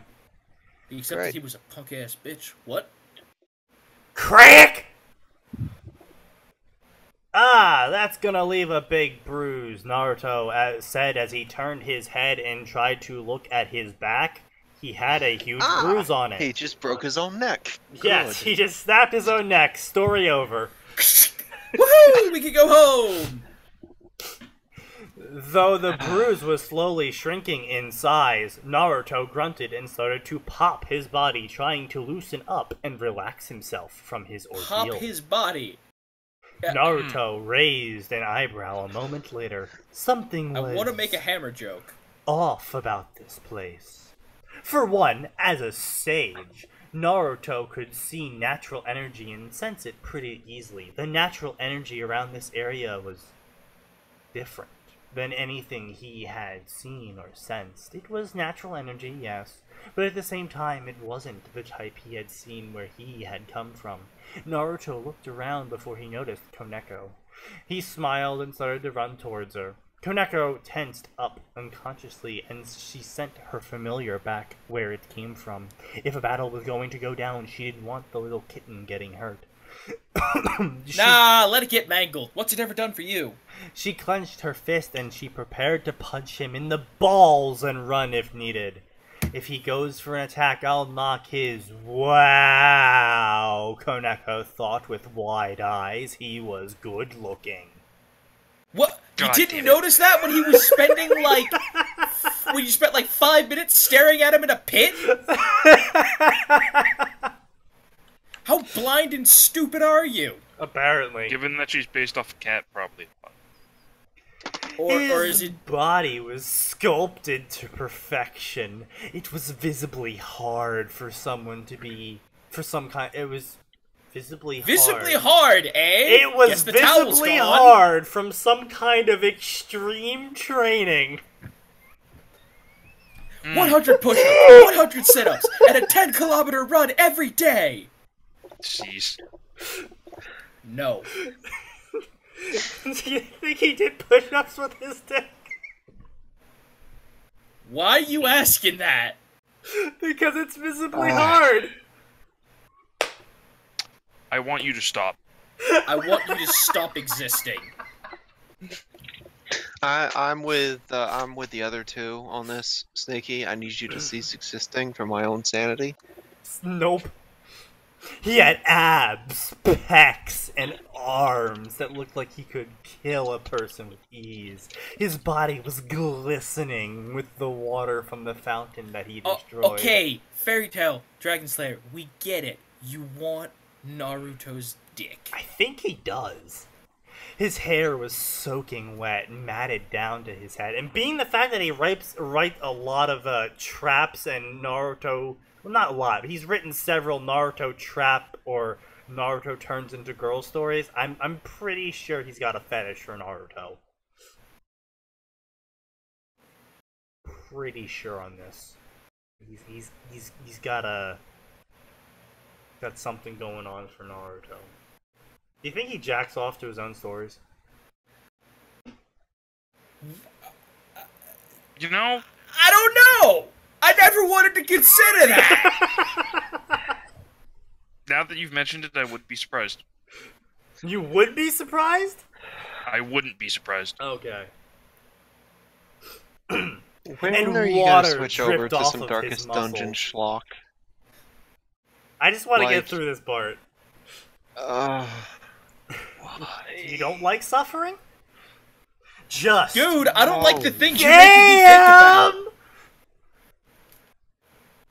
That's actually what's written. Of course it is. That doesn't make me any less angry. Koneko didn't drop her guard or anything. This guy was clearly not normal or anything. But she was still a 15-year-old hormonal girl. She found boys attractive, and some girls, though she wasn't sexually interested in them, she would ruin his pretty face if he was hostile with her. Shut This is so cringy. Please make it stop. Hey, could you tell me where I am? I think my friend punched me a little too hard. How far away is Konoha? Naruto asked as he looked around. I'm sorry, so Naruto's just like, oh, I just got Team Rocketed out of here. Yeah. I have some. I think Cell is a good place for me to. The fucking Cell thing from Dragon Ball Z Abridged is a good place for me to say. Just, I have so many questions. Yeah. Um, He could go into Sage Mode and find out for himself, but he felt it would be better to just ask. no, it No. wouldn't. Dude, you're naked. You just made a crater. Asking directions from a random person is the last thing you should be doing. You should be going, look, I know this is weird, but bear with me. I'm the Hokage. I know he's not the Hokage yet. Bear with me! I have just been punched so hard, I do not know where I am. And I fell out Of the sky. Of the So if sky. you could cut me some slack for being naked, that would be great. Naruto, blah, blah, blah. Konoha was the most powerful of the five. Why is that a number? Great nations for a reason. Everyone in the elemental nations could tell you where to find Konoha. Actually, Yeah, because it's the center of the landmass and it's got a bunch of trees. I don't actually think Konoha is, like, findable to non-ninja. They never actually said that. Like, Never actually said what. that Konoha wasn't hidden. Yeah, no, like, they're called Blank Village Hidden in the Blank. Like, That's just the title of the village. They're not actually Blank all that well village hidden hidden because in of the how blank. much. Yeah, they're not all that well hidden after what, Sneaky, like what, 3 decades worth of growth? Yeah, Ish. that's fair enough. About that, like a lot. Trust me, they're still, for all intents and purposes, they are hidden because they are surrounded by their namesakes, and you don't want to, fight on that territory. Fair enough. But no, the 5 great villages are not well-kept secrets, considering they've been the cause of the last 3 ninja wars. Hey, could you tell me the direction of Germany? What? What? From where I am, I can tell you Germany is nowhere fucking near here. That's what I can tell you. What is this Germany that you speak of? Germany. I have not heard that name in a long, long time. It is known as Russia now. Russia has become all countries.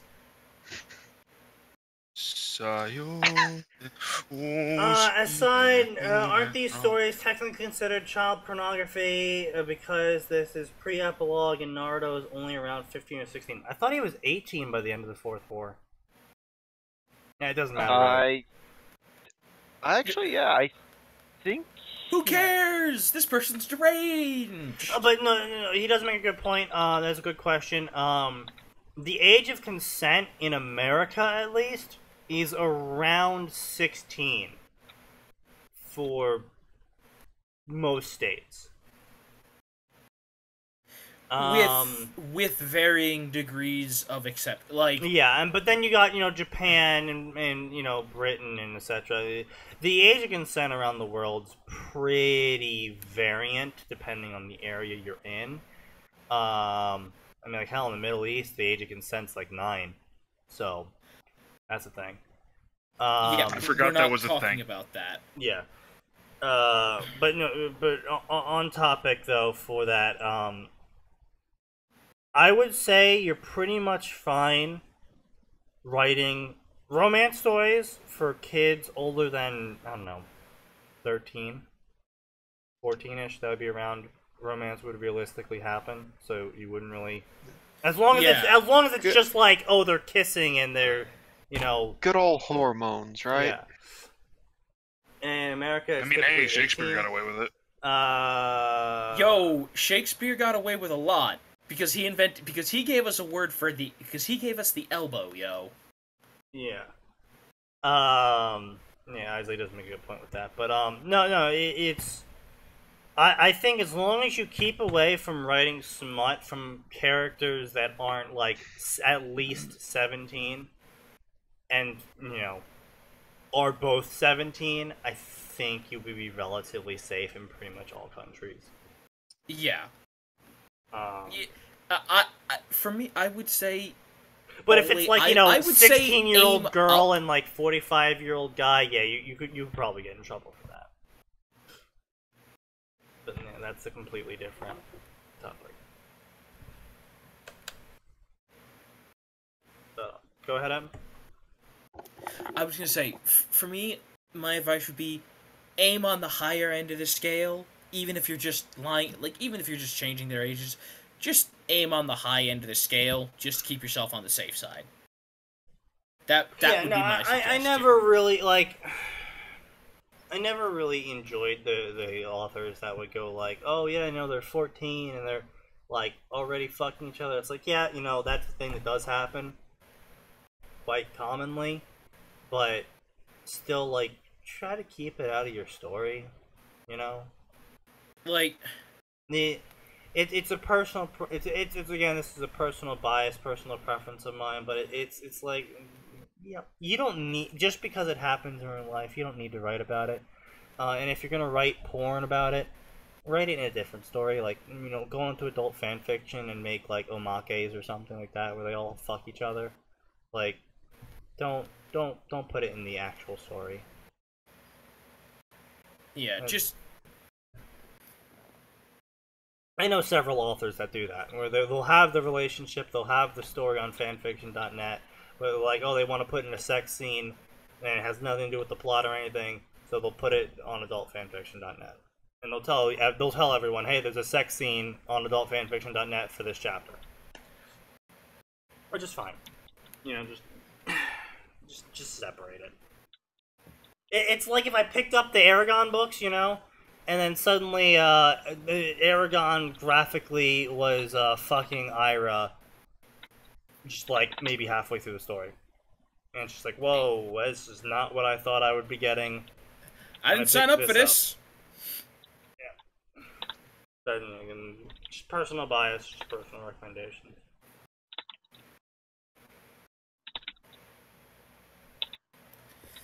Anyway. Let's get this done. Yeah. So that we can do the fucking dungeon. Koneko blinked. Your friend punched you far enough to send you out of your village. Konoha? Koneko asked with a tilted head. Sounded like a shitty friend to her. I mean, you know. Not to mention, she had never heard of a place called Konoha. It was clearly a Japanese name, and Japan was one of the smallest nations on the entire planet. The honor of that goes to Luxembourg.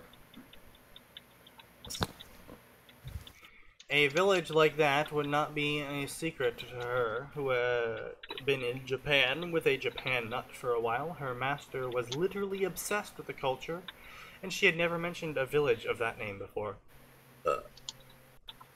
Yeah, Sakura-chan has a bit of a temper. She punches really hard, though. What the fuck is that? Naruto asked. He looked at a large shadow that appeared over himself and Koneko. Koneko's eyes widened when she smelled something she was familiar with. She turned her head as fast as possible, but it was too late. There was a stray devil behind her. Isn't that convenient?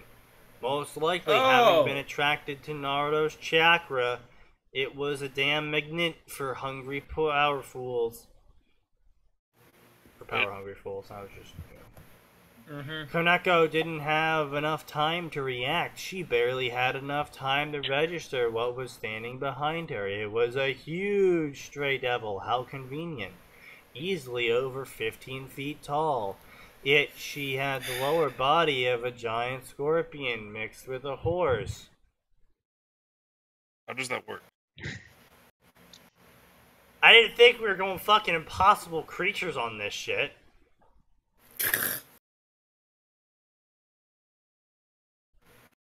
A stray devil, but they didn't step into tall grass. This isn't Pokemon, Isley. But instead of scorpion legs, it had 8 horse legs.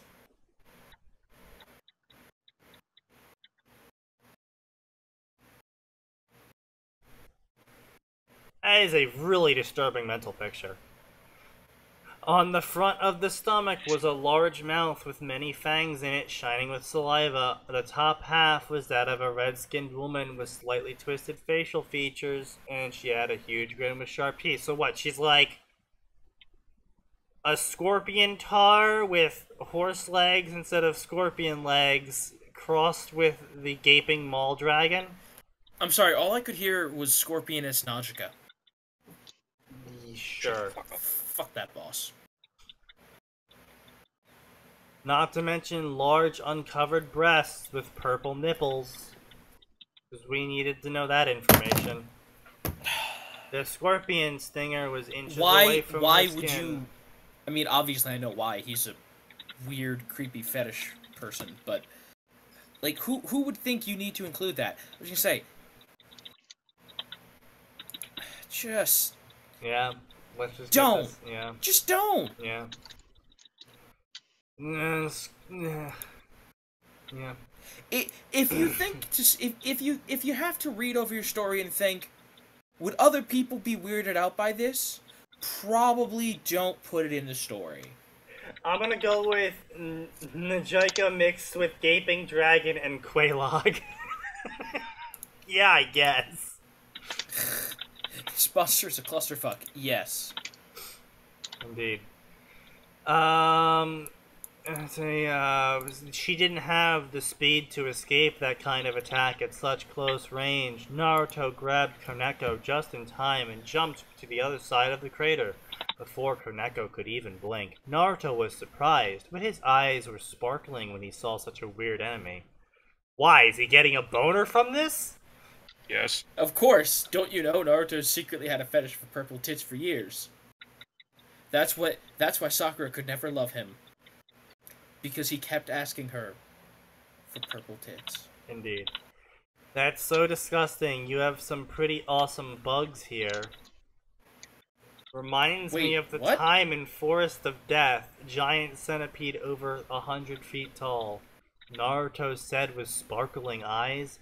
Even though this he wasn't happy about that. thing was ugly as sin, it wasn't the first giant animal that Naruto fought. He had eaten a 15-foot fish before, and fought many giant animals in his life. This was no different. Except the fact that it's not a bug, it's part horse, and it's got a fucking woman attached to the head. With purple tits. With Large purple tits. What the fuck? Look, we're not here to shame... we're shaming these ones because he's put them out in the open like this. We don't care... No one cares what you like. No one cares what you do.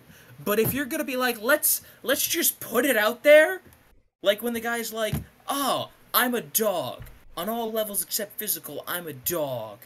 Woof. You gotta be prepared for some flack for that. Because that's not normal. No. You gotta recognize what way that is put this that a out bug? there. That is not a bug. Sure it is. Of course, the purple tits, they're misunderstood. They're just sensory organs. Indeed.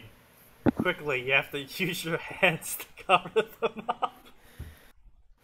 That was not where I was going. No, but if this was a monster in the high school D times D, that's exactly where the author would take it. Oh, absolutely, I'm sure. For some He is reason, fast. For some reason, I just heard the line in my head. What are we gonna do, Buzz? Use your head. Indeed. Well, the others didn't have weird-looking human upper bodies. He is fast, Koneko thought, when she realized he had cleared a good 50 feet clearing in less than the amount of time that she could respond to him.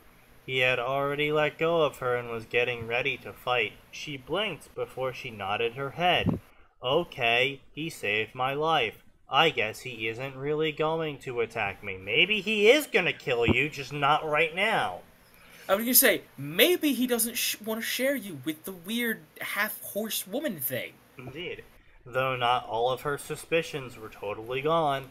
It was still strange for a human without the smell of a sacred gear to have these kinds of powers, even if he had chakra. I gotta ask, who do they think talks like this? Shitty translations.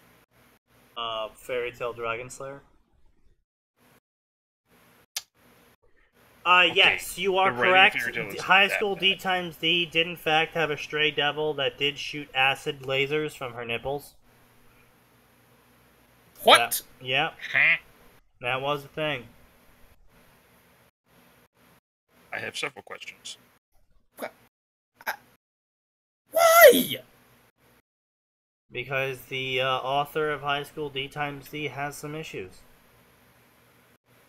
Apparently. Yeah.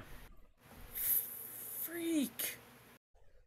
Hey, do you know where Konohamaru is from here? Naruto called out to the stray devil. And Koneko's sweat dropped. Okay, we're done. He was either an idiot, used to this stuff, or he had no idea what a stray devil was. Come on, okay, we're gonna finish the combat here to see how overpowered he makes Naruto, and then we're gonna move on. And let Ricky do his thing. I was gonna say, we're done. We're done at this. That's it. We're done. Possibly all three run away, but the stinger was sharp and would kill Naruto. Are you retarded? I'm going to eat you. Why is that the question? It should be, are you retarded? ? I'm going to eat you. Not, are you retarded? I'm going to eat you? Am I going to eat you? Question mark. Spoke, their eyes showing bloodlust, hunger, blah blah. We've been there, done that. Giant snake, not good for stomach. East west, can't find out about Konoha. Tried the reasoning with the creature of darkness. He didn't want to fight Darkness! He didn't want to fight it if he didn't have to. So he had What? no idea what a devil was. Good idea. You think you should run. I'll devour you whole. What the fuck? She shot lasers out of her nipples. As in real lasers. Good. I'm glad we got another one of those. Naruto leaned back, his fingers coming uncrossed as he did so. He barely dodged the nipple lasers as they sliced through a dozen trees behind him. I don't think I need to hear that sentence. Is this what... Did this guy, did he just get off, like, did he just get fresh off of watching, like, Austin Powers or something? Probably. Maybe. Naruto jumped, avoiding more nipple lasers, a stinger, kicking off. Can you stop saying that? Nipple lasers. Max, I need you to make a guard. sound clip every time he says that, so we can just keep playing it back. Nipple lasers, church. Can you put some more enthusiasm into it? Well, doggone those be nipple lasers. Why did you suddenly become Mater? I think I just killed Max on the inside. Matter's ignoring me. Oh boy, we just got another viewer, just in time for me to shout nipple lasers. And they're gone. This is why we can't grow. This is why we can't grow. Good job, Sneak. Did it. Yeah. Fucking. Stray Devils was shooting lasers at him and laughing. Oh wait, hold on, here's that. Smells like human, but he's inhuman. I can't keep up with him. Listen, if you promise not to eat people, we don't have to fight. I don't want to hurt you. Naruto is not that much of a pacifist. Yeah, like, listen, if the thing's like, if there's a monster running around shooting lasers and threatening to eat people, he'd be like, alright, I don't know what's going on here, but I'm pretty sure you're evil. I can kill you. I mean, he wouldn't kill them. He would beat the shit out of them. Beat the hell out of them. Yeah. Max, can we get a second opinion on this? Nope. No? I'm done with this story. Oh, okay. How about you, Ricky? Second opinion? No, I'm done. Okay. Blah, blah, blah. His life was more important. Stopped shooting lasers and laughed at him. She was 3 times his size, but had stingers, fangs, nipple lasers, and a mouth stomach. God, he's trying so hard to describe a horrific monstrosity, and all I can do is laugh. Like, is it my tone that I'm reading it in? No, it doesn't even have anything to do with that. They're just like, it's like, oh, you've taken things that might normally be horrifying, but I've played things like Dark Souls, and I've played the Darkest Dungeon, and I saw the weaponized monk in Divinity 2. Yeah. Summary of fic. Bugs have mammary glands. I mean, it's high school D times D. Everything has mammary glands. You're forgetting the part where they're weaponized. They're machine gun jubblies.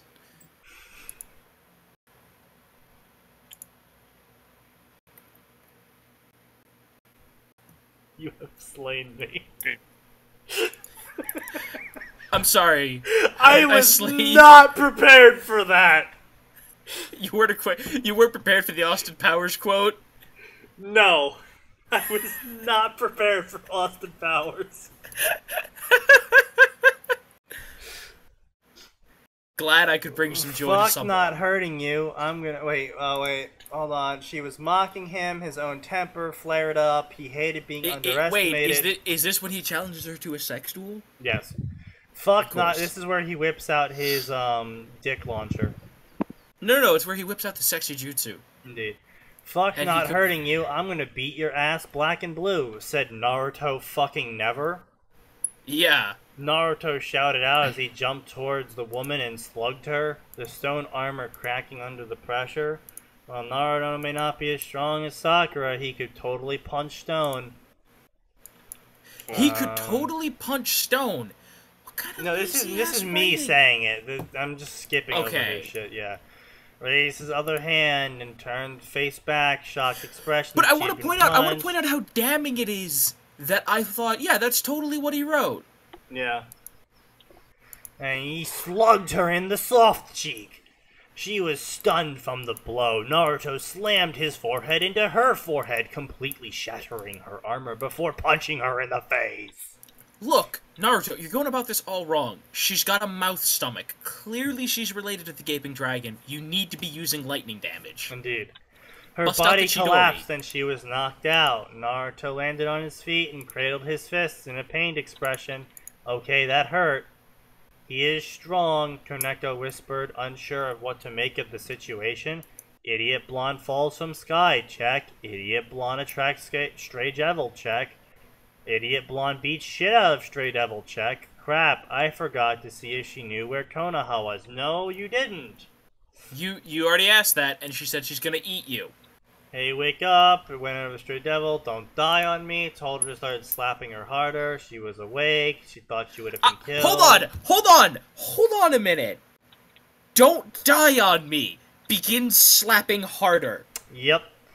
She would have thought she would have been killed. I'm alive. She looked at Naruto. Hey, do you know where Konoha? Hey. Naruto shouted when she lurched forward and tried to eat him. Her teeth became embedded in his flesh, and Naruto elbowed her in the temple. Is Narbo anything like Lonk? Indeed. She gasped in pain. Naruto grabbed her by the throat. Bleeding shoulder started sealing up. No, bad weird lady. If you do that again, I will kill you.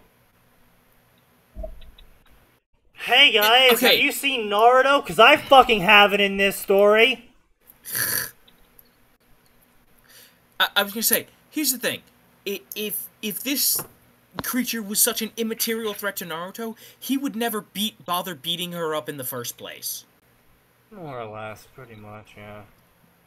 He was truly kind, if a bit violent person who didn't want to kill all of his enemies. He was really kind, if a little bit on the violent side. This is like, I'm sorry, when did I start reading a young adult fantasy novel? Oh, I'm the main character. I'm very ordinary looking, but beautiful in every way. Isley, don't die on me or I'll kill you is not something Naruto would say. That's something Shiro from Fate Stay Night would say. Yeah. People die when they're People die when they're killed. You know, out of context, that is such a stupid line. In context, I'm still not sure what it is. Oh, no! I haven't gotten that far yet. I was gonna say, out of context, it makes no sense. In context, it makes even less sense. He had an amazing butt. Oh, we're done. Alright, can we stop? We are a half hour over. Let's do this piece of darkest dungeon thing. Let's get into the dankest dungeon. Y'all are getting a bonus stream today because Sneaky can't focus.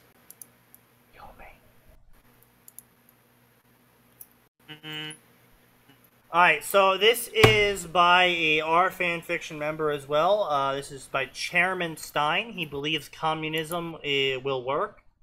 I don't know if he's trolling about that or not, so who knows? Wait, how does that relate? No, his name's Chairman Stein. Oh. Yeah. He actually talks about communism a lot, though.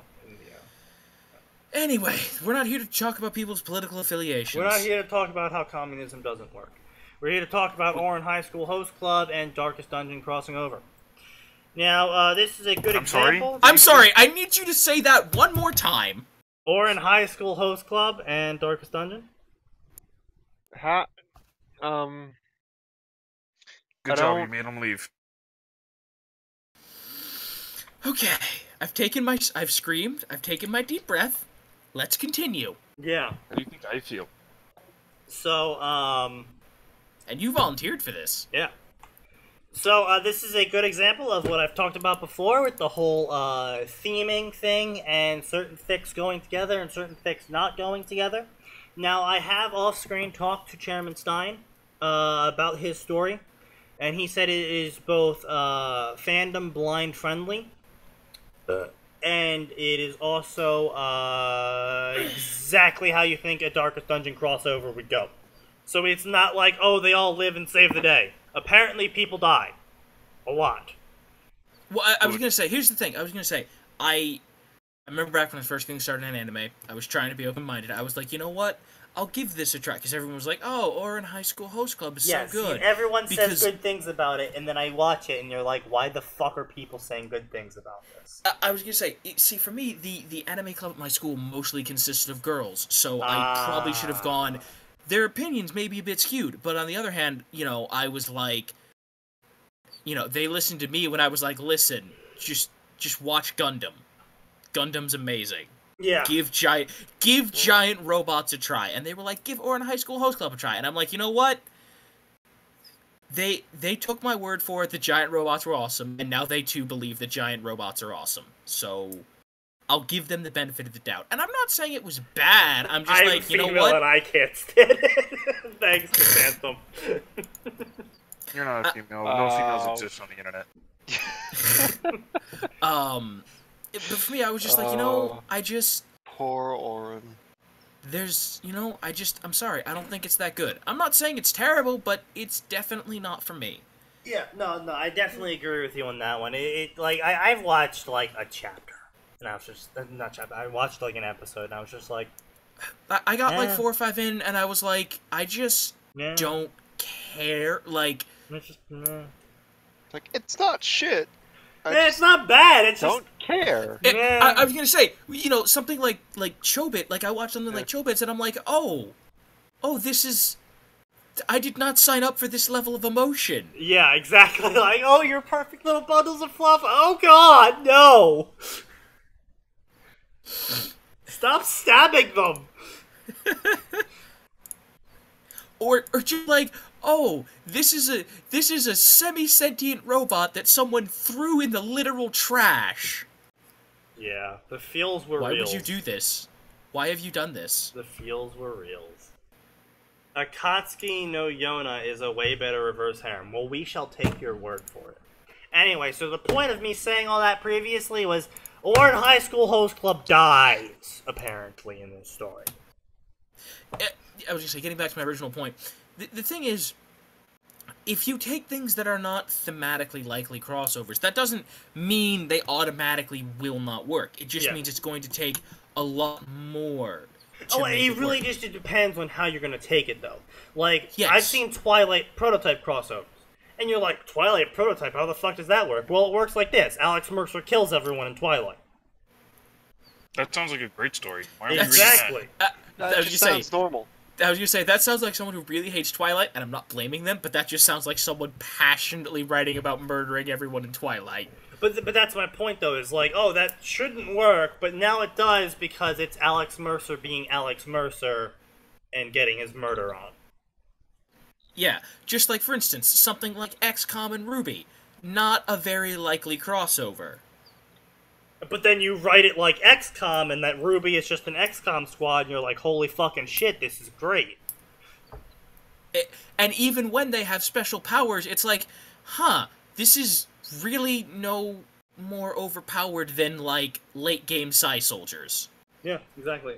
Which are still overpowered. I was going to say, in a good many cases, it's actually less broken, because they can't just be like, hey, you work for me now, enemy sectoid commander. Indeed. So, yeah. Anyway, point is, this is going to be good. And I did say we would give him a review for it. We hope it'll be good, so drop it in the chat. So, it is. Another thing about this is that, this, first chapter is supposed to be the prologue.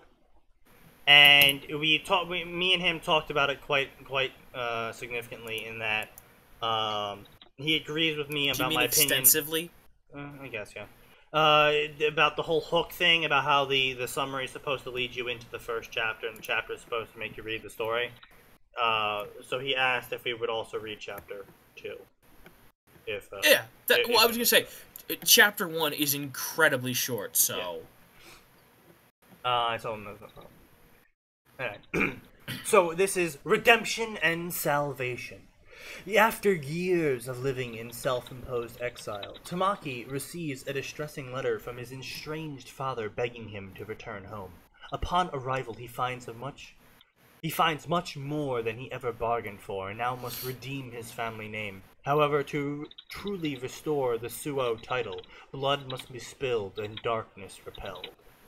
Okay, so, like I said, speaking as someone who only watched Orin High School Host Club, like, I don't want to think about how many, 8 years ago? Minimum, yeah, like I watched it when I was like a freshman, yeah, 8 years ago. Wow, that's something I didn't want to think about. Anyway, I'm old. Anyway, this is interesting enough because it seems to be the generic Darkest Dungeon opening with a few obvious modifications. So I'm like, oh, this sounds somewhat interesting, although I probably would never have thought to even look for this.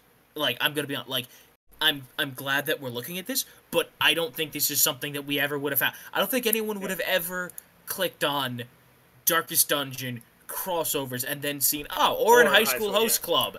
That's what I need in my life. I think this is a big problem that a lot of crossovers suffer from, and I understand why people want to put it in the non-crossover section just so their story can get views. Because yes, there is crossovers out there that you would never see simply because it's that one crossover that's done between 2 sections, and it's just drowned out in the other 1,000,001 crossovers done with other sections. And so unless someone's viewing all crossovers and you just happen to recently update, your story is less likely to be found, significantly so. So yeah, it is fair enough in that... We get it, you still shouldn't do it, but we do get it. Yeah, we do get it. We're not unsympathetic, it's just, Rules is rules. The letter was en route, and with it, his role had been fulfilled. Yuzuru rose to his feet, keeping his emaciated body stable with the support of his desk. Slowly he walked to the grimy window and looked out onto the hamlet. Far in the distance, the Suo Manor stood defiled and corrupted as a great monument to Yuzuru's short-sightedness. Though it no longer mattered, the manor and what lied within was no longer his burden to bear. He turned away, disgusted and unable to keep looking on at the overwhelming shadow of what was once his home.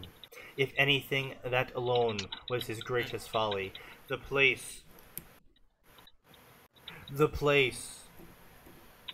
that he had been born in, the place his mother died in, the place he raised his son in, and now an empty shell upon accursed ground. Strangely, despite all that lives, that had been washed away by his ambitions, the only one he felt innocent of came to the forefront of his fragile mind. He had never held much love for his mother. How could he, after all she'd done? But he felt grief nonetheless. He didn't grieve her death specifically, but he grieved for her legacy, and that ultimately she had been right. You will be the death of this family, boy. Those words... Question. Is he the ancestor, or is he the heir? Based on the way this is being written, I think this has to be the ancestor. I believe he is the ancestor, yes. Yeah, well, no, because he's looking out over the manor. It's a testament to his short-sightedness, blah, blah, blah, disgusted, blah, blah, blah. Like, that sounds like the ancestor. Yeah.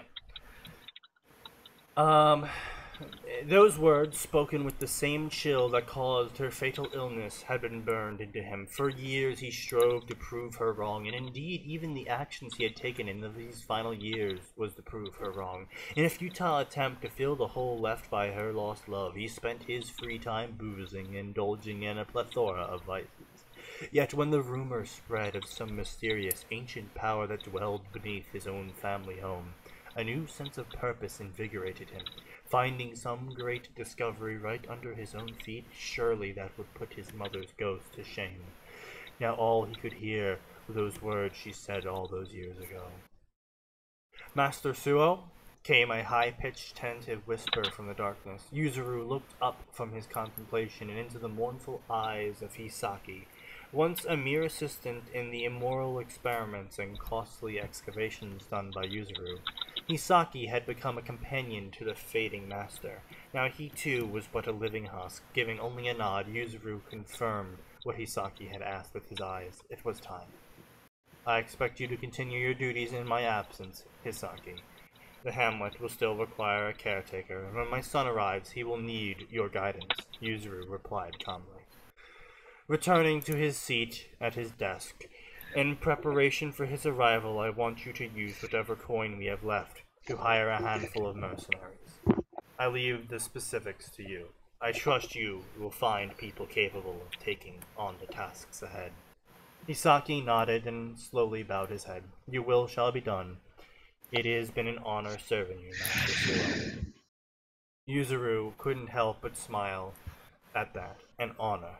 What none of what had conspired in this place was honorable. Thank you, Hisaki. That will be all. The small man slowly backed away out of the doorway, shutting it behind him and leaving Yuzuru's temporary office space in near darkness. Yuzuru spared no time and opened the top drawer of his desk. Though he couldn't see it in the dim light, he gripped the handle of the flint lock and brought it into sight. Carefully, he loaded the rusted weapon and held it below his jaw. He closed his eyes tightly, and in the darkness of the room, he could feel the being he had awoken waiting for him in whatever came after. In his final moments of clarity, he thought of the letter. Ruin has come to our family. I mean, as far as establishing a darkest dungeon tone, even if they did somewhat recycle the opening, which is fine, you're doing a crossover with the game, that's fine. Yes, this is setting the appropriate tone for Darkest Dungeon. Things are bad, things have always been bad, and they're only going to get worse. So, resident Darkest Dungeon aficionado. It was alright. Alright. Do you want to try your hand at the voice? Ruin. What? Sorry, I couldn't hear you. That sounded like you were trying to whisper. Sorry, I think you were just deep gargling your mic right there. You want to try again? It's hard to do the ancestor's voice while being loud, alright? Well, not only that, let's be honest. Wayne June is a special kind of man. Yes, this is true facts. It's like, listen. Like, I can work with the sort of ancestor voice, but I can't emulate Wayne June Alright, that so, much. For his first chapter, prologue, hooky, what do you say? I can't really say. He certainly got a bit of the writing style down. Yeah, I was gonna say it feels like Darkest Dungeon. Not fully, but I was like, yeah, this is more or less what I would. This is more or less what I would expect from the opening to a Darkest Dungeon story. All right, so out of 10, what would you rate it, Ricky? I'd probably rate it like a solid 6-ish. Yeah, I would agree with that. I would give it a 6 because, unfortunately, the hook in and of itself, while authentic, while true to the game, it doesn't change enough for me to be like, oh, this is going to be an interesting twist on Darkest... Because the problem with this is, if it's just going to be Darkest Dungeon with people from the Orin High School Host Club, I don't care enough about Orin High School Host Club. Like, I don't care enough to be like, oh, will they make it out? And I don't hate it enough to be like, yes, I get to watch them die. Die to the Swine Prince. Die to the bullshit Alec. Well, let's see what the next chapter holds. Yeah, no, but I'm just saying, Yeah. as far as chapter 1 goes, as far as an intro goes, it has not presented me with anything suitably different enough from Darkest Dungeon for me to be like, yeah, I really want to read this, because it seems like, just based on the first chapter alone, this is going to be a rehashing of the Darkest Dungeon with characters I don't care about. Yeah. Fair enough. Right. So, Max, what do you have to say? I ignored it. Not gonna lie. I think I hit my quota for fan fiction tonight. So I'll put a 6 out of 10 for Nose Hair, 6 out of 10 for Atin, a ignored it for Max, and I too shall give it a 6 out of 10. Didn't fuck up the opening. Still somewhat. Opening, but didn't leave much in terms of maybe it will be different. No, like I'm agreeing with Atin's point. Is that yeah, just tell him, unfortunately this seems like it's just going to be a rehash of the Darkest Dungeon with, in our case, characters we don't really care about. And not to be mean to the author, but I can't imagine there's a lot of people who watched Orin High School Host Club who are also like, man, I love the Darkest Dungeon. They're two rather dissimilar properties. Yes. Yeah. No, that is. I definitely agree with you on that one. That is a very, very, very, very, very, very, very niche market. Yeah, this is true. All right. So this chapter isn't that long either. So we'll give it a read through, and then we'll do our final thoughts, and we'll be done. Thoughts and be done. Yep. One moment, the world was only a void, and he floated aimlessly in the dark sea, surrounded only by dread. The next, Tamaki felt the world materialize as he bolted awake. Sweat covered his face, and each breath was made of ice. His mind reeled from the quickness of it all, and he cursed himself quietly. He sighed and looked about his surroundings to calm himself.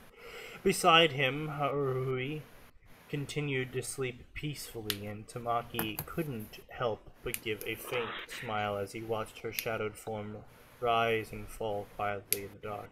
However, the rest of this place was foreign to him.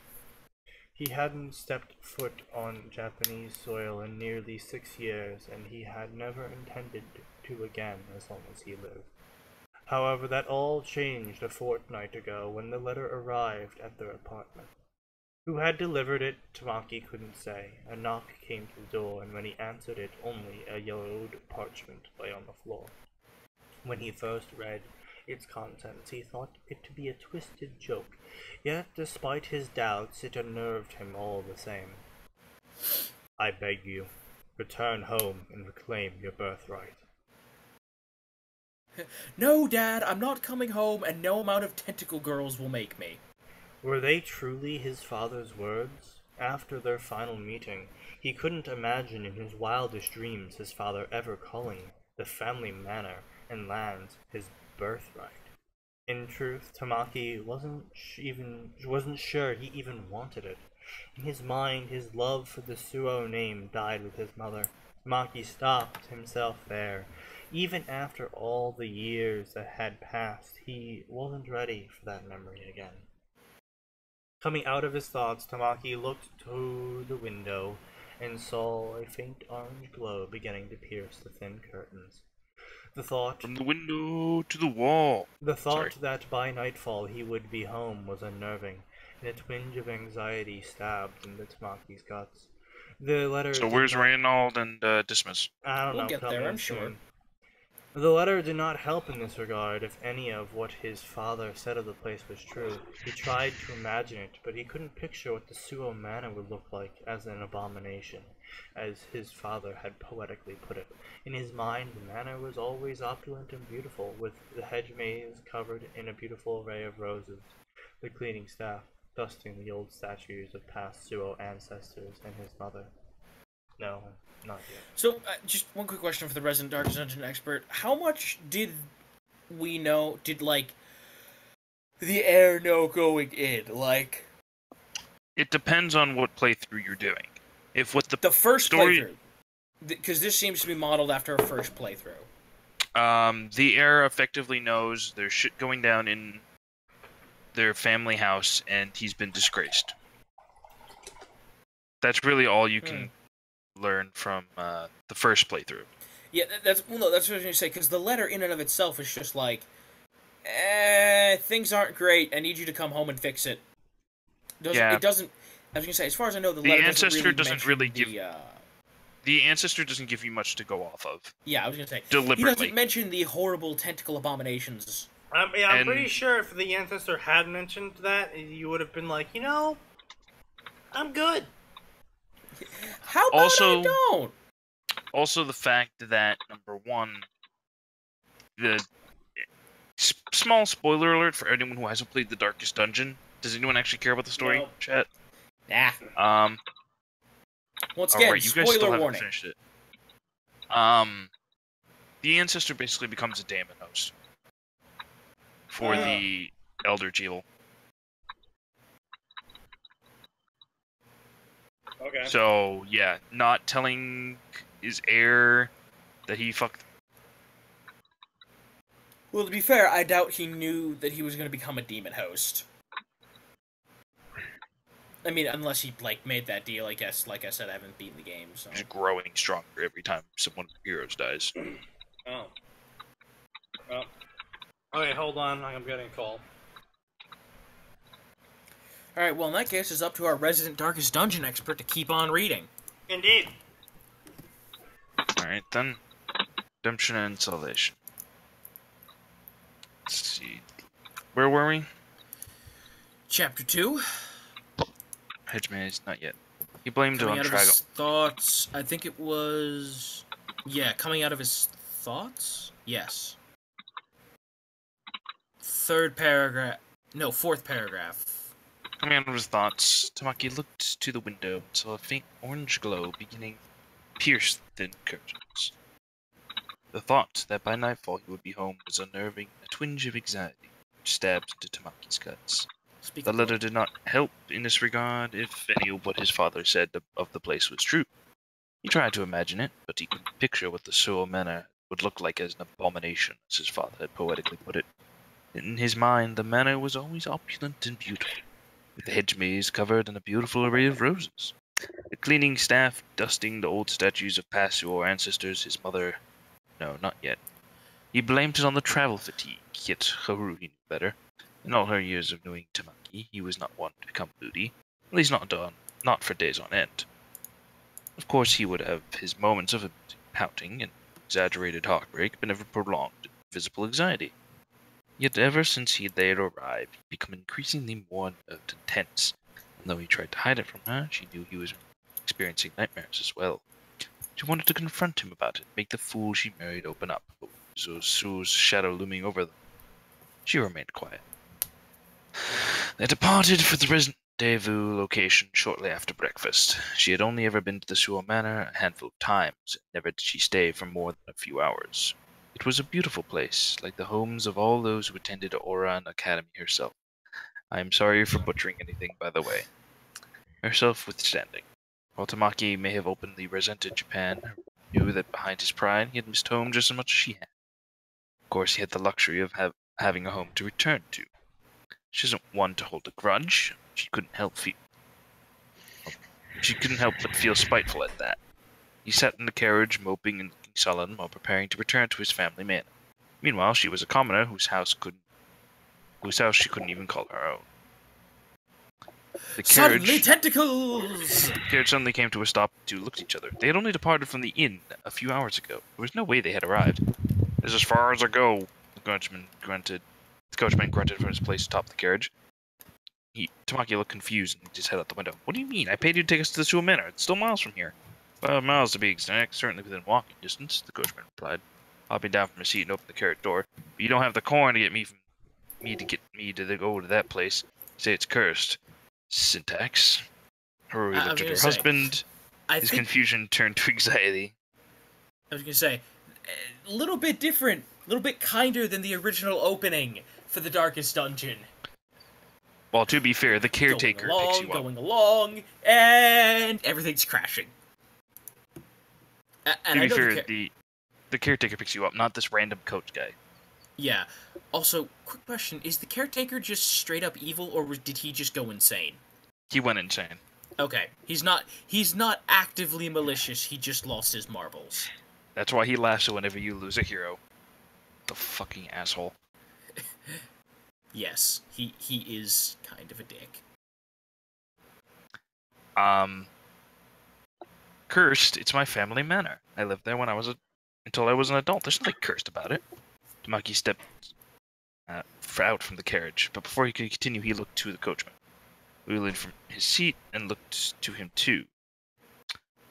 Hold up. Why is it suddenly his? Keep going. Don't ask questions. His hand pointed off into the distance, and Tamaki Her turned. hand pointed off to the distance, and Tamaki turned to rewatch the features of his face change rapidly from a plethora of emotions, and her heart skipped a beat. Quickly, she too exited the carriage and placed her hands upon his arm to comfort him. That was when she too looked up in the distance. Far off in the horizon, she could see faint features of the manor, or what was left of it. Even from miles away, she could tell the two family lands were different. Forest and countryside they had seen on their way were beautiful, vibrant, yet these lands were visibly faded. It was hardly autumn, yet many of the trees ahead had already been deprived of their leaves, and branches looked jagged and pale, like the trees themselves had died. However, it all paled in comparison to the manor. The once tall spires where the stones were white as bone and gleamed in the sunlight now had fallen, even from a great distance looked to be in ruin. Okay, I'm gonna say this right off the bat. If the author wants a review and it wants it to be like the Darkest Dungeon, get a thesaurus. Yeah. Because you need to be a bit more verbose. Because the ancestor does not talk like we do. The ancestor talks about things being opulent and imperial and tiring of, what's the exact wording? I think it was conventional extravagancy. Yeah, conventional extravagances, and turned to more what was it? Exotic thrills. Yeah, something like that. Like, this is the kind of guy who's doing his best to say, listen, I put things in my butt. He's trying to put a good spin on it. Oh, that's More good. or less. I was gonna say, I'm not wrong. By the way, I'm back. Yeah, we Okay. noticed. I can read a few more paragraphs. No. You've right. done your job. You're just here. You're just here as a consultant. Ho-Hui turned her eyes from the horrible sight and looked to Tamaki. Tamaki, the man who, even as he led himself into exile, smiled wide and talked about the great future in America, who held her when she received word of her father's institutionalization, who seemed to always smile, looked pitiful. This would be a good spot for an ellipses. You know, Yes. ... looked pitiful. Deliver more. His violet eyes were sullen, and she finally noticed how tired he looked. No, and how his tired face, he looked, and yeah. his face held And no his real face expression. held no real expression. I'm iffy about using "and" twice in a sentence. Typically don't do it. Yeah.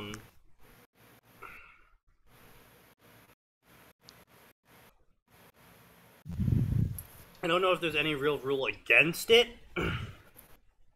It's more like writing etiquette, I guess you could say. Just reword the sentence, because that sentence can be reworded to not have "and" twice in it. But, you know, that's just me being picky. Just as she was taking in his features, he stepped away from her and looked to the coachman. She expected him to continue his protesting, but instead he simply took hold of one of his suitcases in one hand and paid the man his dues with the other. How far is the walk to the hamlet? 2 miles? Tamaki asked the man. The coachman hoisted himself back up on top of his carriage and looked down, giving a firm nod to the blonde. Aye, maybe less. Though I don't reckon you'll find much there. Last I heard, most folks moved away when the brigands took over the old road. If I were you, I'd make it before sundown. Okay, so wait, this is... If he's... The author may be unintentionally shooting themselves in the foot here, because they're establishing early on that that this guy is not willing to get within... He's not willing to even take them to the hamlet. And I understand that there are bandits on the road, and you might be able to clean those up, but... You know, they're establishing that people aren't going to go anywhere near this. How's he going to get an army there? And I know it's not quite an army, but you have a pretty sizable roster of characters. Infidels. Yeah. I don't know. That's a good question. We'll mark it down in the review.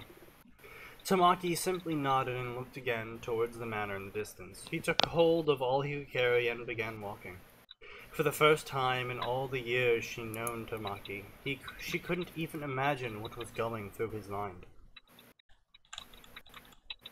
Another roar of laughter came from the barroom, and Aya grumbled to herself.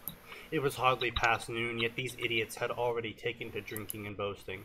When she accepted the contract to come to this dying land, she expected far more action, and in the week she'd been in this light-forsaken hamlet, all she found were drunks and God-fearing hypocrites. Well, she might not have gotten the field experience she had desired. The old town doctor had left a plethora of manuscripts and journals of his time in the town. Of the pages and scrolls still legible, it seemed that the longer the excavations into the caverns below the Suo Manor went on, the more frequent the accidents became. Noting that at one point, that an entire pathway which seemed perfectly stable suddenly collapsed, leaving nearly a dozen men buried in the rubble. The doctor followed by stating that despite this news, the old lord of the manor, Yuzuru Suo, seemed completely unfazed and simply ordered a new path to be found, and for those unfit to continue work to be let go. So she's the plague doctor mercenary, I'm assuming? I Yes. can only assume. Hello, Hope of December. I was gonna say, they didn't ever get names, did they, Ricky? They do actually have defaults. Yeah, they do have generated names.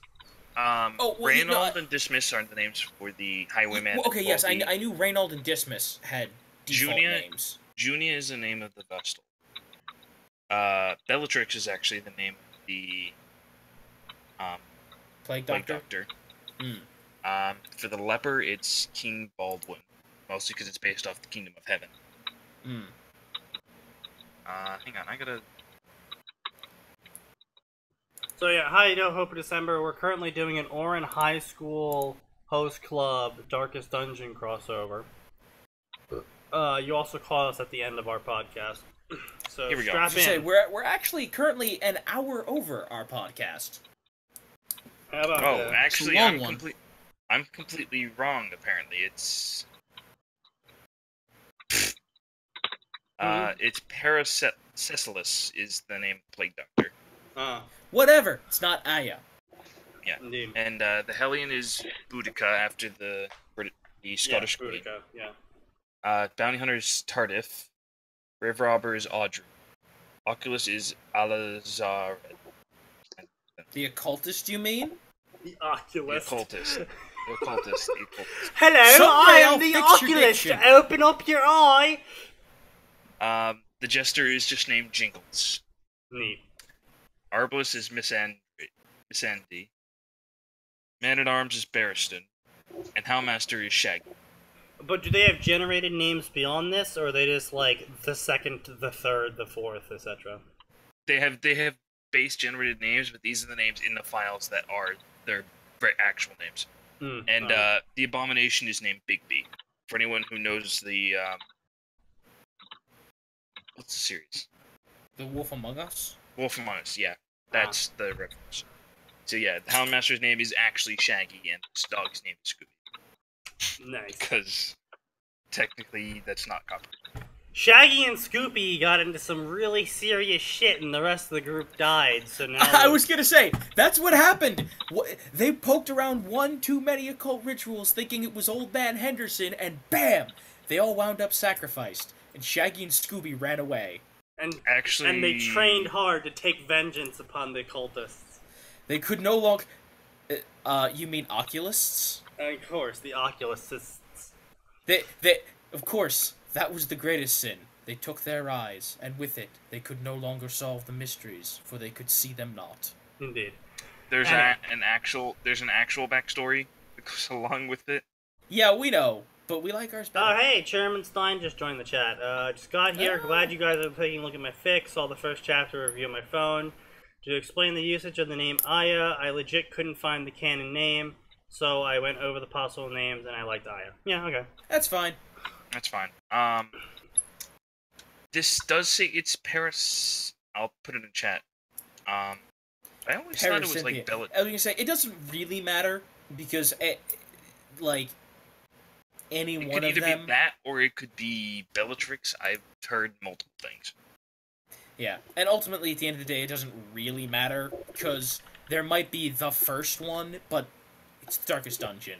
There's a lot. Really, of them. the only ones that. Oh God, that's loud. Okay. The only ones that really matter are dismissive random bases. More or less. And that's only because there's really an achievement for keeping them alive. Indeed. Alright, let's keep going. I mean, technically you can try to keep the rest of them alive. Good luck with that. No deaths, Darkest Dungeon, New Game Plus run. Let's go. Ugh. I can't. I've actually almost done that.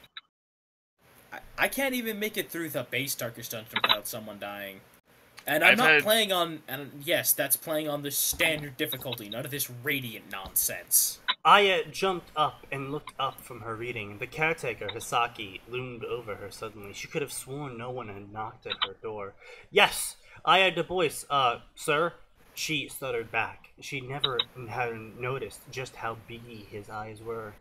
Hisaki will do, ma'am, he replied, putting one of his frail hands on the desk, looking at the doctor's journals. I see you found Dr. Ida's? Ida? Ida? Old journals. He was a good man. Very unfortunate to see him go. His work is intriguing, yes. Aya replied, the discomfort evident in her. What the fuck are you? Be gone, foul creature.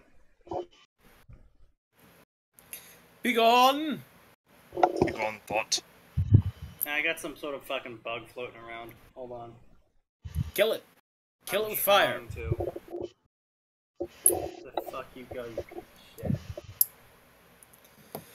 Remember, if it bleeds, you can kill it. So you can't kill skeletons. That's not true. Bleed. You can make a skeleton bleed. Right, I had forgotten. It's very, very, very, very difficult, but you can make a skeleton bleed. Indeed. Alright. Quite. I assume you have heard the news. The new Master Suo will be arriving today. Some of your compatriots will be leaving to meet his carriage shortly. I would like it if you went with them.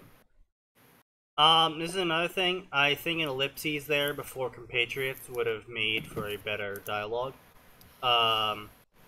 It's just minor things, honestly, Chairman.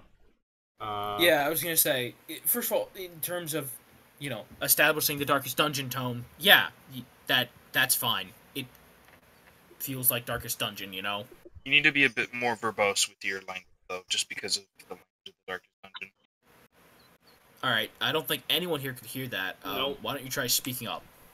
You need to be more verbose because of the way the Darkest Dungeon is written. He says you need to be more verbose and use a thesaurus because Darkest Dungeon is very eloquent. Eloquent, no. Yes, I could say. Yeah, you can say eloquent. I mean, yes, he is. The speaker himself is eloquent, but he likes to use his $10 words. Indeed. He has a thesaurus that he just brings up whenever he needs something. There you go. I could just imagine the ancestor being like, the reason he's always pausing is because he's frantically flipping through the thesaurus. You mean... Fuck you. Before she could reply, Hisaki adjusted himself as well as a decrepit hunchback could and began shambling towards the door.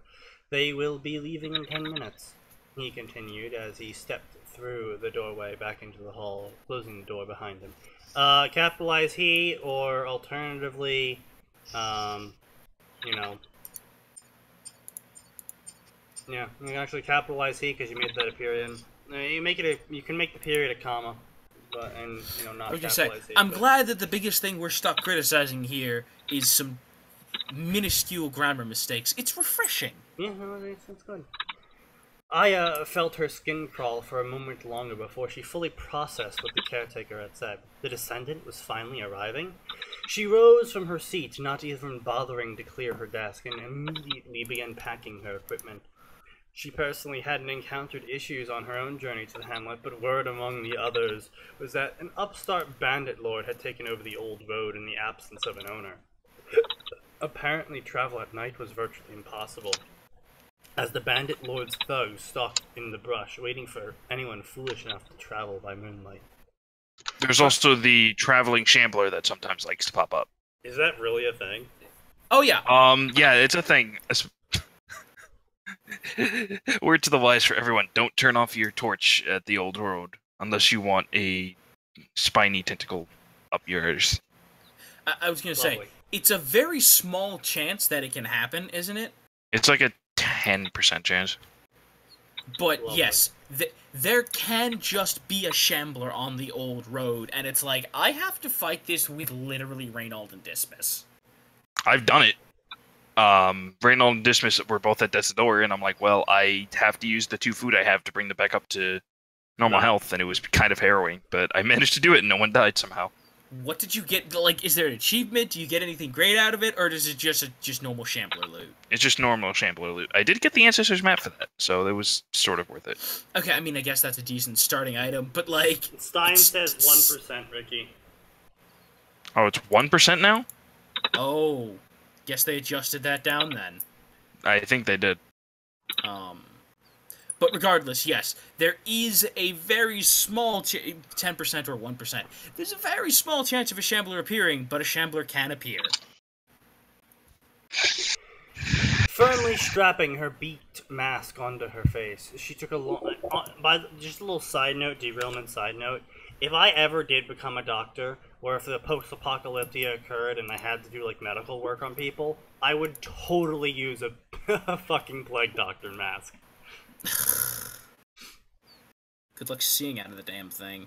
She took in a long breath inside. Aya was not unfamiliar with blood or death, but she never been in a fight before. She didn't anticipate that a bandit would attack a group of armed mercenaries in the middle of the day, but her stomach still grumbled with anxiety anyway. She threw her satchel over her shoulder and departed from her room.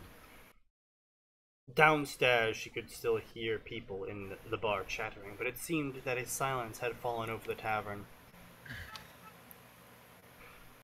Stepping out into the sunlight, or the few rays that made it through the clouds, Aya heard a gruff voice call out to her. "Bird girl!" Aya turned her head and looked to the edge of the hamlet. The voice's owner looked just as gruff as he sounded, a man named Dismas. Aya knew little of Dismas, other than that he could outdrink just about everyone else in the hamlet, and that he was masterful with a pistol. The man next to him was more familiar, a knight-errant going by Reynold. Aya had spoken to him a few times, despite his overzealous nature. Deus Volt! Zealous, not zealous.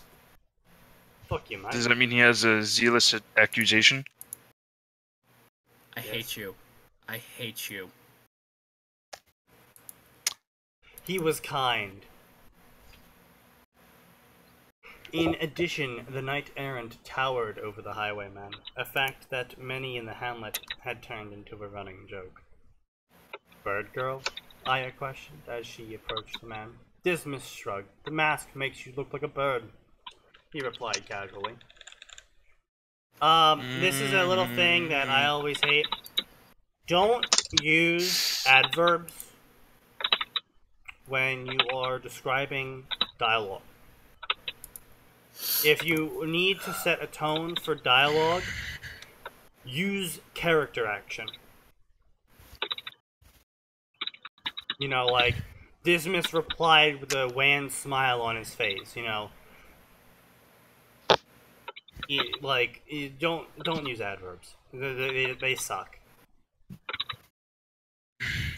And I see them be used to describe, like, replied or said. You know, said hurriedly. You can use that other word. You don't need to say said hurriedly. It can be like, you know, quickly said. But it's not as bad. Still bad. Not as bad though. You know, there's other ways you can say it. There's other variants of, you know, dialogue enders that you can chuck in that, you know, don't require the adverbization. You know what I mean? Am I making sense to anyone? You're making sense. Yes. Yes. Reynald chuckled, his laughter echoing through his helmet. I am surprised to see you still among the living, Aya. I thought you had died with those books you've been hoarding. Well, reading takes time, though I don't imagine you'd know that. You only seem to have one book on your mind, Aya spat back, but the knight merely laughed. Don't you know, books are evil. As far as Darkest Dungeon is concerned, books are evil. Aye, the Book of Made, the of Holy course. is the most important text for all the faithful. Deus Vult. Deus Vult infidels. Enough banter, you two. The Suo boys likely, I feel like there's something wrong with that, the Suo boys. Oh, that's because it's supposed to be, okay, yeah, and it's dialogue speech, right? Yep. Suo boy's likely already to be waiting for us, and if he's like the rest of the nobles, I know he won't be patient, Dismas grunted, gesturing for the two of them to follow him as he began marching down the old road. You know what I would like to see? I would like to see Darkest Dungeon meets Modern. So, like, instead of a flintlock pistol, it's a 45. You know, 1911 or something. I mean, here's the problem, though. That would kind of make the, like, oh god, it's a shambler! Good thing we brought the M60! Yeah, I know. Uh-oh, it's a team of fishing crits! Grenade! GG. No, but seriously, still, even if it was just written as a crack story, I think it would be amusing to read. And I'm not, you know, I'm not saying people still wouldn't die. Obviously, people would still die. You know, you look at any of the, what is it, the Call of Cthulhu tabletop game? Yeah. Like, sure, you can use a gun on, you know, creepy tentacle horror beast number 33, and it will eventually work. Eventually. Anyway, yep.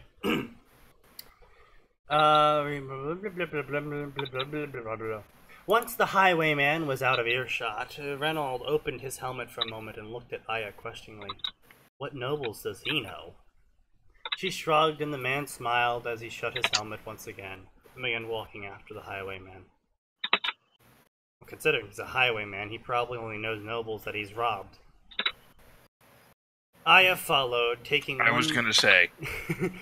one look back to the ruined hamlet. In the back of her mind, she felt, despite its state, the place did seem to have a charm to it. She wondered what it had been like before the disaster.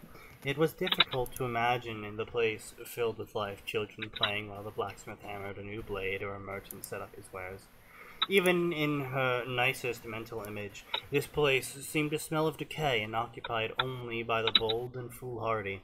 Come on, bird girl. Sundown's hours away, and I don't intend to die in the damn woods, Dismas shouted from far ahead. Aya sighed and turned away from the hamlet, yelling an apology as she jogged after the two men into the darkness. Wait a minute, is it only a team of 3? That's dumb. That's really dumb. You're taking a team of 3.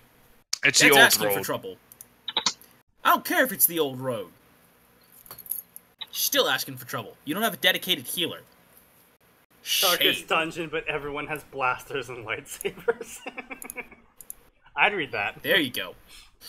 Rightful owner has returned. Alright, so, It's a shambling horror. Let's see, Rakai, what is your grade now that you have seen more? It's decent. Yeah, I was gonna say for chapter 2, I'm gonna bump this up to. I'd say a 7. You need to be more verbose. I'm gonna say an 8. Okay.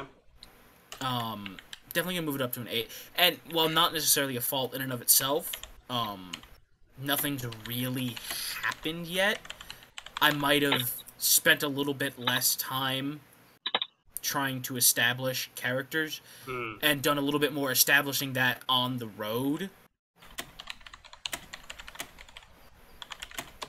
So it needs more active character development, not chapters dedicated to it. Yeah. Especially because with the way the Darkest Dungeon works, I imagine most of the bonding from people not likely to bond, like, say, Aya and Dismas. Yeah, would happen or when even they're to that fighting for their extent. lives. Yeah, or even to that extent, Reynald and Dismas. Like, one's a knight errant, the other's literally a thief. Yeah. But that's just a suggestion. I still enjoyed the chapter. I'm probably gonna keep. I personally am probably gonna read at least chapter 3. For me, I give it a 7 out of 10. Because I mean, my problem is so far. I can't fucking spell tonight. My problem so far is that sort of what you said, but at the same time, the first chapter was a good hook. But this chapter went nowhere. And it's sort of what you said, yes, character development occurred, but nothing occurred. Nothing actually happened. And I dislike... the reason why I'm giving it a lower score, actually, a 5 out of 10, is because this is where chapter length becomes important. Whoa, you just tanked your score there. It was originally 6 out of 10, wasn't it? No, it was 7. You gave it a 7 score originally. You just tanked that score. Yep. And this is a point that I actually make often, is I'm fine with the first chapter, the hook, being short. That's fine. In fact, usually it is better that the first chapter is a bit shorter because it lets people go, okay, and catch up to what's going on. But the problem plus, is... if it's short, and they're interested, they'll be more likely to go, oh, that was kind of short and interesting. I'll go straight to chapter 2. Yeah. The problem I have here is the same problem I see pretty often in fanfiction when I'm solo searching. I've come across many stories that could have been good if the chapters, they took chapter 1 through 5 and just compiled it into one chapter and then released that instead. And the main problem here is that when you do short chapters, you need things to occur in them. When you don't have things actively occurring in every single chapter, you stall out. People get disinterested. This is the part where people. This is referencing shit I've talked about before. Back to the 3 things: the characters, the plot, or the idea. We don't have any characters to attach us to this story because it's Darkest Dungeon or in high school. There's no real plot going on right now, so I'm not interested in reading it right now.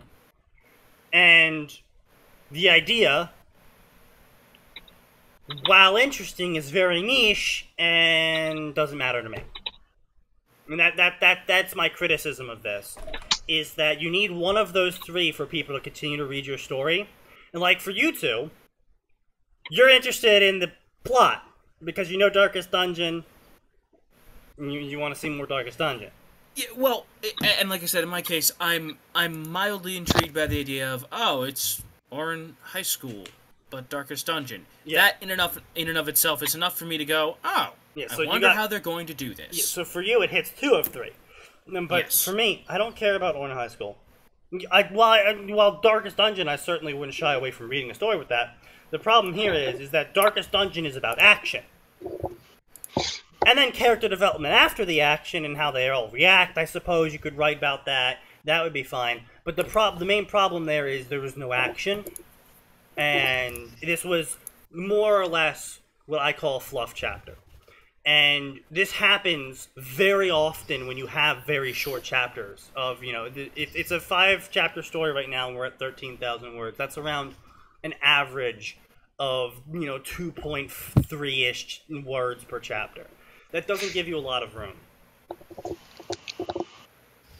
Yeah. The main problem is, I'll give an example. I read a story earlier in which the chapters are around the same length as yours, Chandler.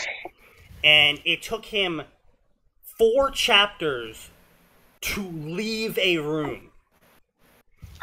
Because he had things happening in the room. Like, there was character development happening in the room. But it took 4 chapters, which ended up being an entire year of him updating his story, to leave a room. Yes. Now, well, we're not saying this is anywhere near that bad. Yeah, so no, obviously this is nowhere near that bad, being that you started this story on August 29th, and that it's currently September 18th. The point is, though, is when you have these short chapters, you need to keep a little bit of the plot moving it along. With longer chapters, it's more acceptable to have a slow-moving plot because you're developing everything in these long chapters, and after you've developed everything, you still have the plot moving along because the chapter is, in of itself, long. But right now, we got introduced to some characters. We're now, I would say, roughly, what, 3,000 words in? And all we know is the characters, and this is the setting of Darkest Dungeon. And now we're on Chapter 3. And if your update rate was any slower, this is the part where you would have seen your views just tank. In that people... But it's not, so yeah, it's still okay. It's not. When you're making up for the short chapters by having quick update rate, but it's not good to rely on a quick update rate, because life can happen, and you'll suddenly not be able to write for a year and a half.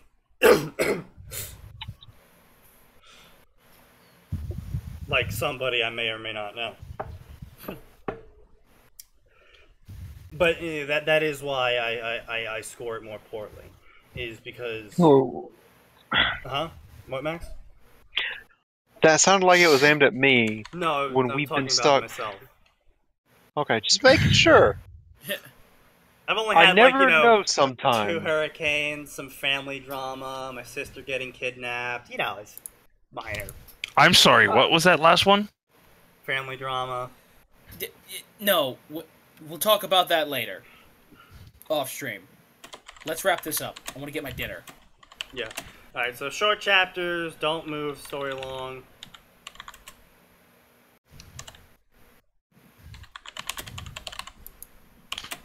Either compose longer chapters or include little bits of plot progress.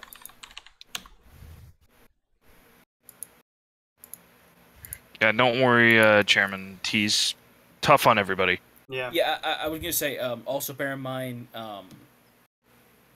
he didn't swear. He didn't curse. So, hey, that already means you're doing something right as far as he's concerned. And from people that aren't quite as harsh as him. Myself and Nosehair, we did enjoy it. I don't know if I'll continue reading it past Chapter 3. It depends. But I certainly enjoyed these 2 chapters, at least. Of course, that may not be the most objective frame of mind, given that we've read a lot of bad stuff today, and this is not bad at all. In no way is this bad, so... Yeah, no, don't worry about it, Chairman. It is definitely, without a doubt, a learning process. I mean, some people just accidentally write long chapters, like Max and I. Where we... Oops, we accidentally wrote another 10 million words. Yeah. Oh, this was only supposed to take 500 words. 3 hours later. And we're at 9,000. Yep. No problem. Left the reviews there. So... Alright, you guys can all leave now. I'll close out this podcast with our words of wisdom and blah blah blah blah blah.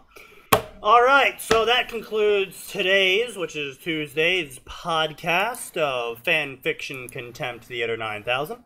As always, I was your host, SneakyDevil. Today we are joined by Max, Atin, and Lord of the Nosehair. Yo. You can find all four of us in our Discord down below if you are in Twitch, which is the panels. If you are in YouTube, it's in the description. We are far more active on there when it comes to responding to questions and whatnot, so don't try to PM us on any other platform. I mean, you can try, you probably won't get a response, Yes. but you can try. If you enjoyed this, we do this twice a week on Tuesdays and Fridays at 7 p.m. Eastern Standard Time, which is also known as GMT-6. Or you can check out our archived that works. wasn't enough. Yes. We have a giant archive. We've Or you can archived check all out our archived podcasts 50 on our apiece. YouTube page at Two Idiots and Suthner. It is located in the panels down below if you're on Twitch, and you're already there if you're on YouTube. So just click on over to our profile for that, and it will be in a playlist that automatically updates on its own.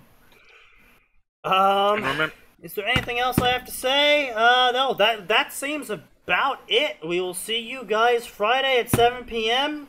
Remember, there is always more, and it always gets worse.